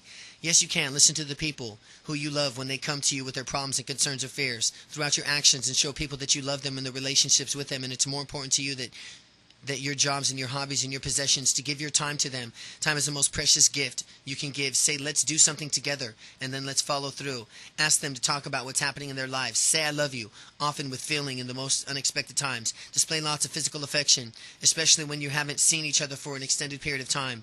Take care of the people you love when you are ill. Share your most powerful feelings and your most protected emotions. Show an interest in getting involved in activities, for example, hobbies. We are important to others in our family. Show your respect for people who love by soliciting their ideas and opinions and then acting upon them. Feel how deeply you love people who you love with, and let your involuntary and uncontrollable nonverbal cues, for example, eyes, face, and gestures, take over and say it for you about how you feel. Take a deep faith with the people that you love. These are thy glorious works, parent of good. Get along with adult children. Yes, you can. Do this before you become adults. Change the way you relate with them to match their advancing emotional age, to give them the opportunities to make mistakes. Set up a timetable for their emancipation.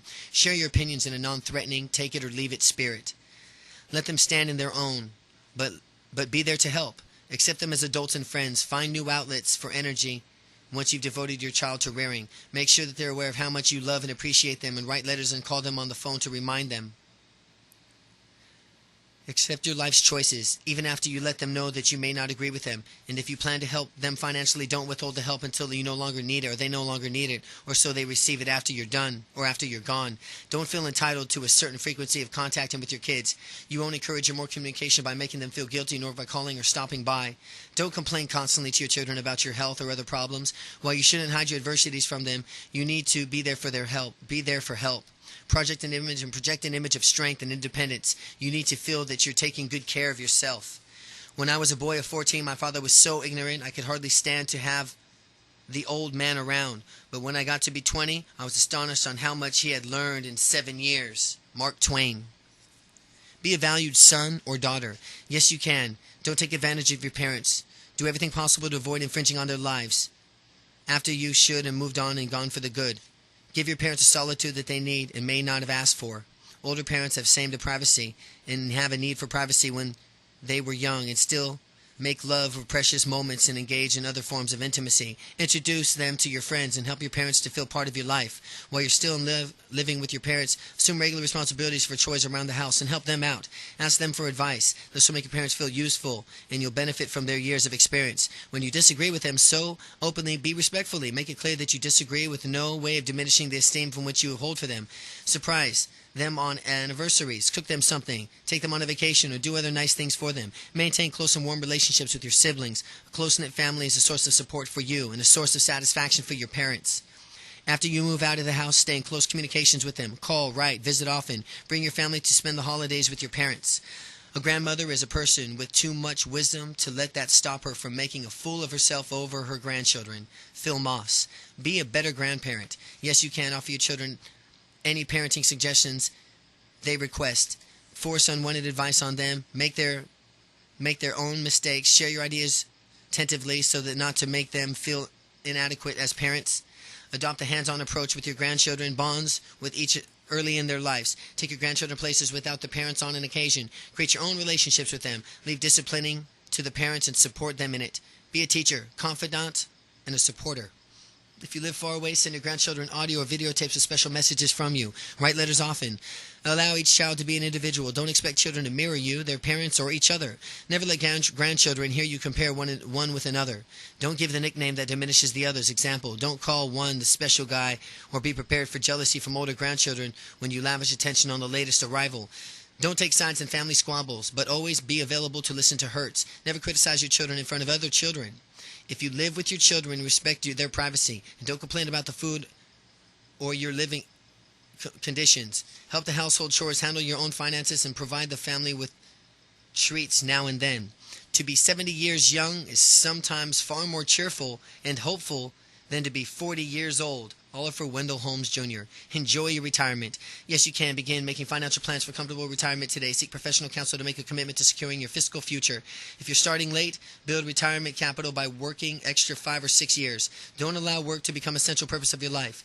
Some who do fail to physically survive in the few or 6 months of retirement. Others who work for the passive retirement age miss out on the indescribable joys of life that stores those who time to celebrate it. Develop hobbies and interests that you can expand in during your retirement. Plan to volunteer your skills in the community and commit your energies to a social cause dear to you. Renegotiate roles and people at your home and how you can use the newfound time to help out. And consider starting a business of your home. Get a book or home business opportunities. Try things that you've never experienced before. You may discover a talent that you never knew you had. Telephone or write letters to all your friends whom you haven't had time to keep in touch with. Talk to all retirees and learn from their experiences. Get involved with a group of organizations of retirees who stay active and have fun. Take time to enjoy simple things in life. Plant a garden. Read a comic book. Stroll through the woods. Stay healthy. Eat well. Exercise. Keep an active body and a mind. There's no happiness. There is no misery. Like that growing out of a disposition of concentrate and desecrate of a home. There is no happiness. There is no misery. Like that growing out of dispositions which consecrate and desecrate a home. Edwin H. Chapin. Resolve family quarrels. Yes, you can. A necessarily requisite in implementing the steps of this list to swallow your pride and believe that your most important goal is to restore family harmony. Restore the dignity and self-respect of family members you may have lost face with during the disagreement from which you lose face in the process of resolving the dispute. Applaud members who are willing to back down from the earlier positions. Offer and make concessions, giving good demands and make a friendly gesture, and welcome reciprocation. Admit that you were wrong about something and the gesture is likely to encourage the other person to do the same. If so, the two of you may be on the good road of reconciliation. Recognize that a lot of family conflicts is caused not by genuine disagreement but by misunderstanding. Initiate the meeting where two of you role play with each other, doing the best you can to articulate the position that the other person has taken. Listen on your earlier miscommunications and get cleared up. When confronting a family member, stick to the issues and don't get caught up in the exchange of accusations. Focus on fixing the fixture, not laying blame on the past. Work together to arrive at the answer to a question. What do we need to do to have this kind of relationship we both want from now on? Love the quest. Marriage, the conquest, divorce, the inquest. Cope with divorce. Yes, you can. If you're losing sleep, suffering from depression, if you believe that you're still in love with your ex, the children are involved, getting feedback, immerse yourself, view the divorce, write a story, but don't be dragged into verbal battles over your ex, telephone any person. Just stay continued on with another life in another time. Death is not the greatest loss in life. It's the greatest loss in which dies within us while we live. Cope with the death of a loved one. Yes, you can. Grieve naturally and let yourself cry, both in public and in private. The sooner and more fully you can express your pain, the sooner you'll be able to get on with your life. Expect the past through several stages of grieving and grievances: shock, disbelief, denial, painful sadness and emptiness, anxiety, irritability, guilt, anger, preoccupation with memories, and the deceased. Express any anger they expressed because the person who has left you. If you feel, "Why did you do this to me?" don't be ashamed to shout it. Recognize the person who has left would be upset at the thought that you'd intend to stop living. Think about the millions who have survived bereavement. Now you will too. Remember that you have always in your memories to keep this person alive in your heart. In this way, his or her powerful influences on you will never end. Talk to others who have faced the loss and ask them how they share their experiences, and join a Start to Support group. If your faith includes a belief of life after death, keep in mind that heaven is a far better place than your loved one. Look forward into the reunion there. Be patient with yourself. Some people need time to recover. On the other hand, if you bounce back quickly, don't mistake this as a sign of not caring. As soon as you think you may need counseling, get it. And yes, you can. 1,200 inspiring ideas in work, home, and happinesses. Inspiring ideas for work, home, and happiness. Yes, you can. Sam Deep and Lyle Sussman.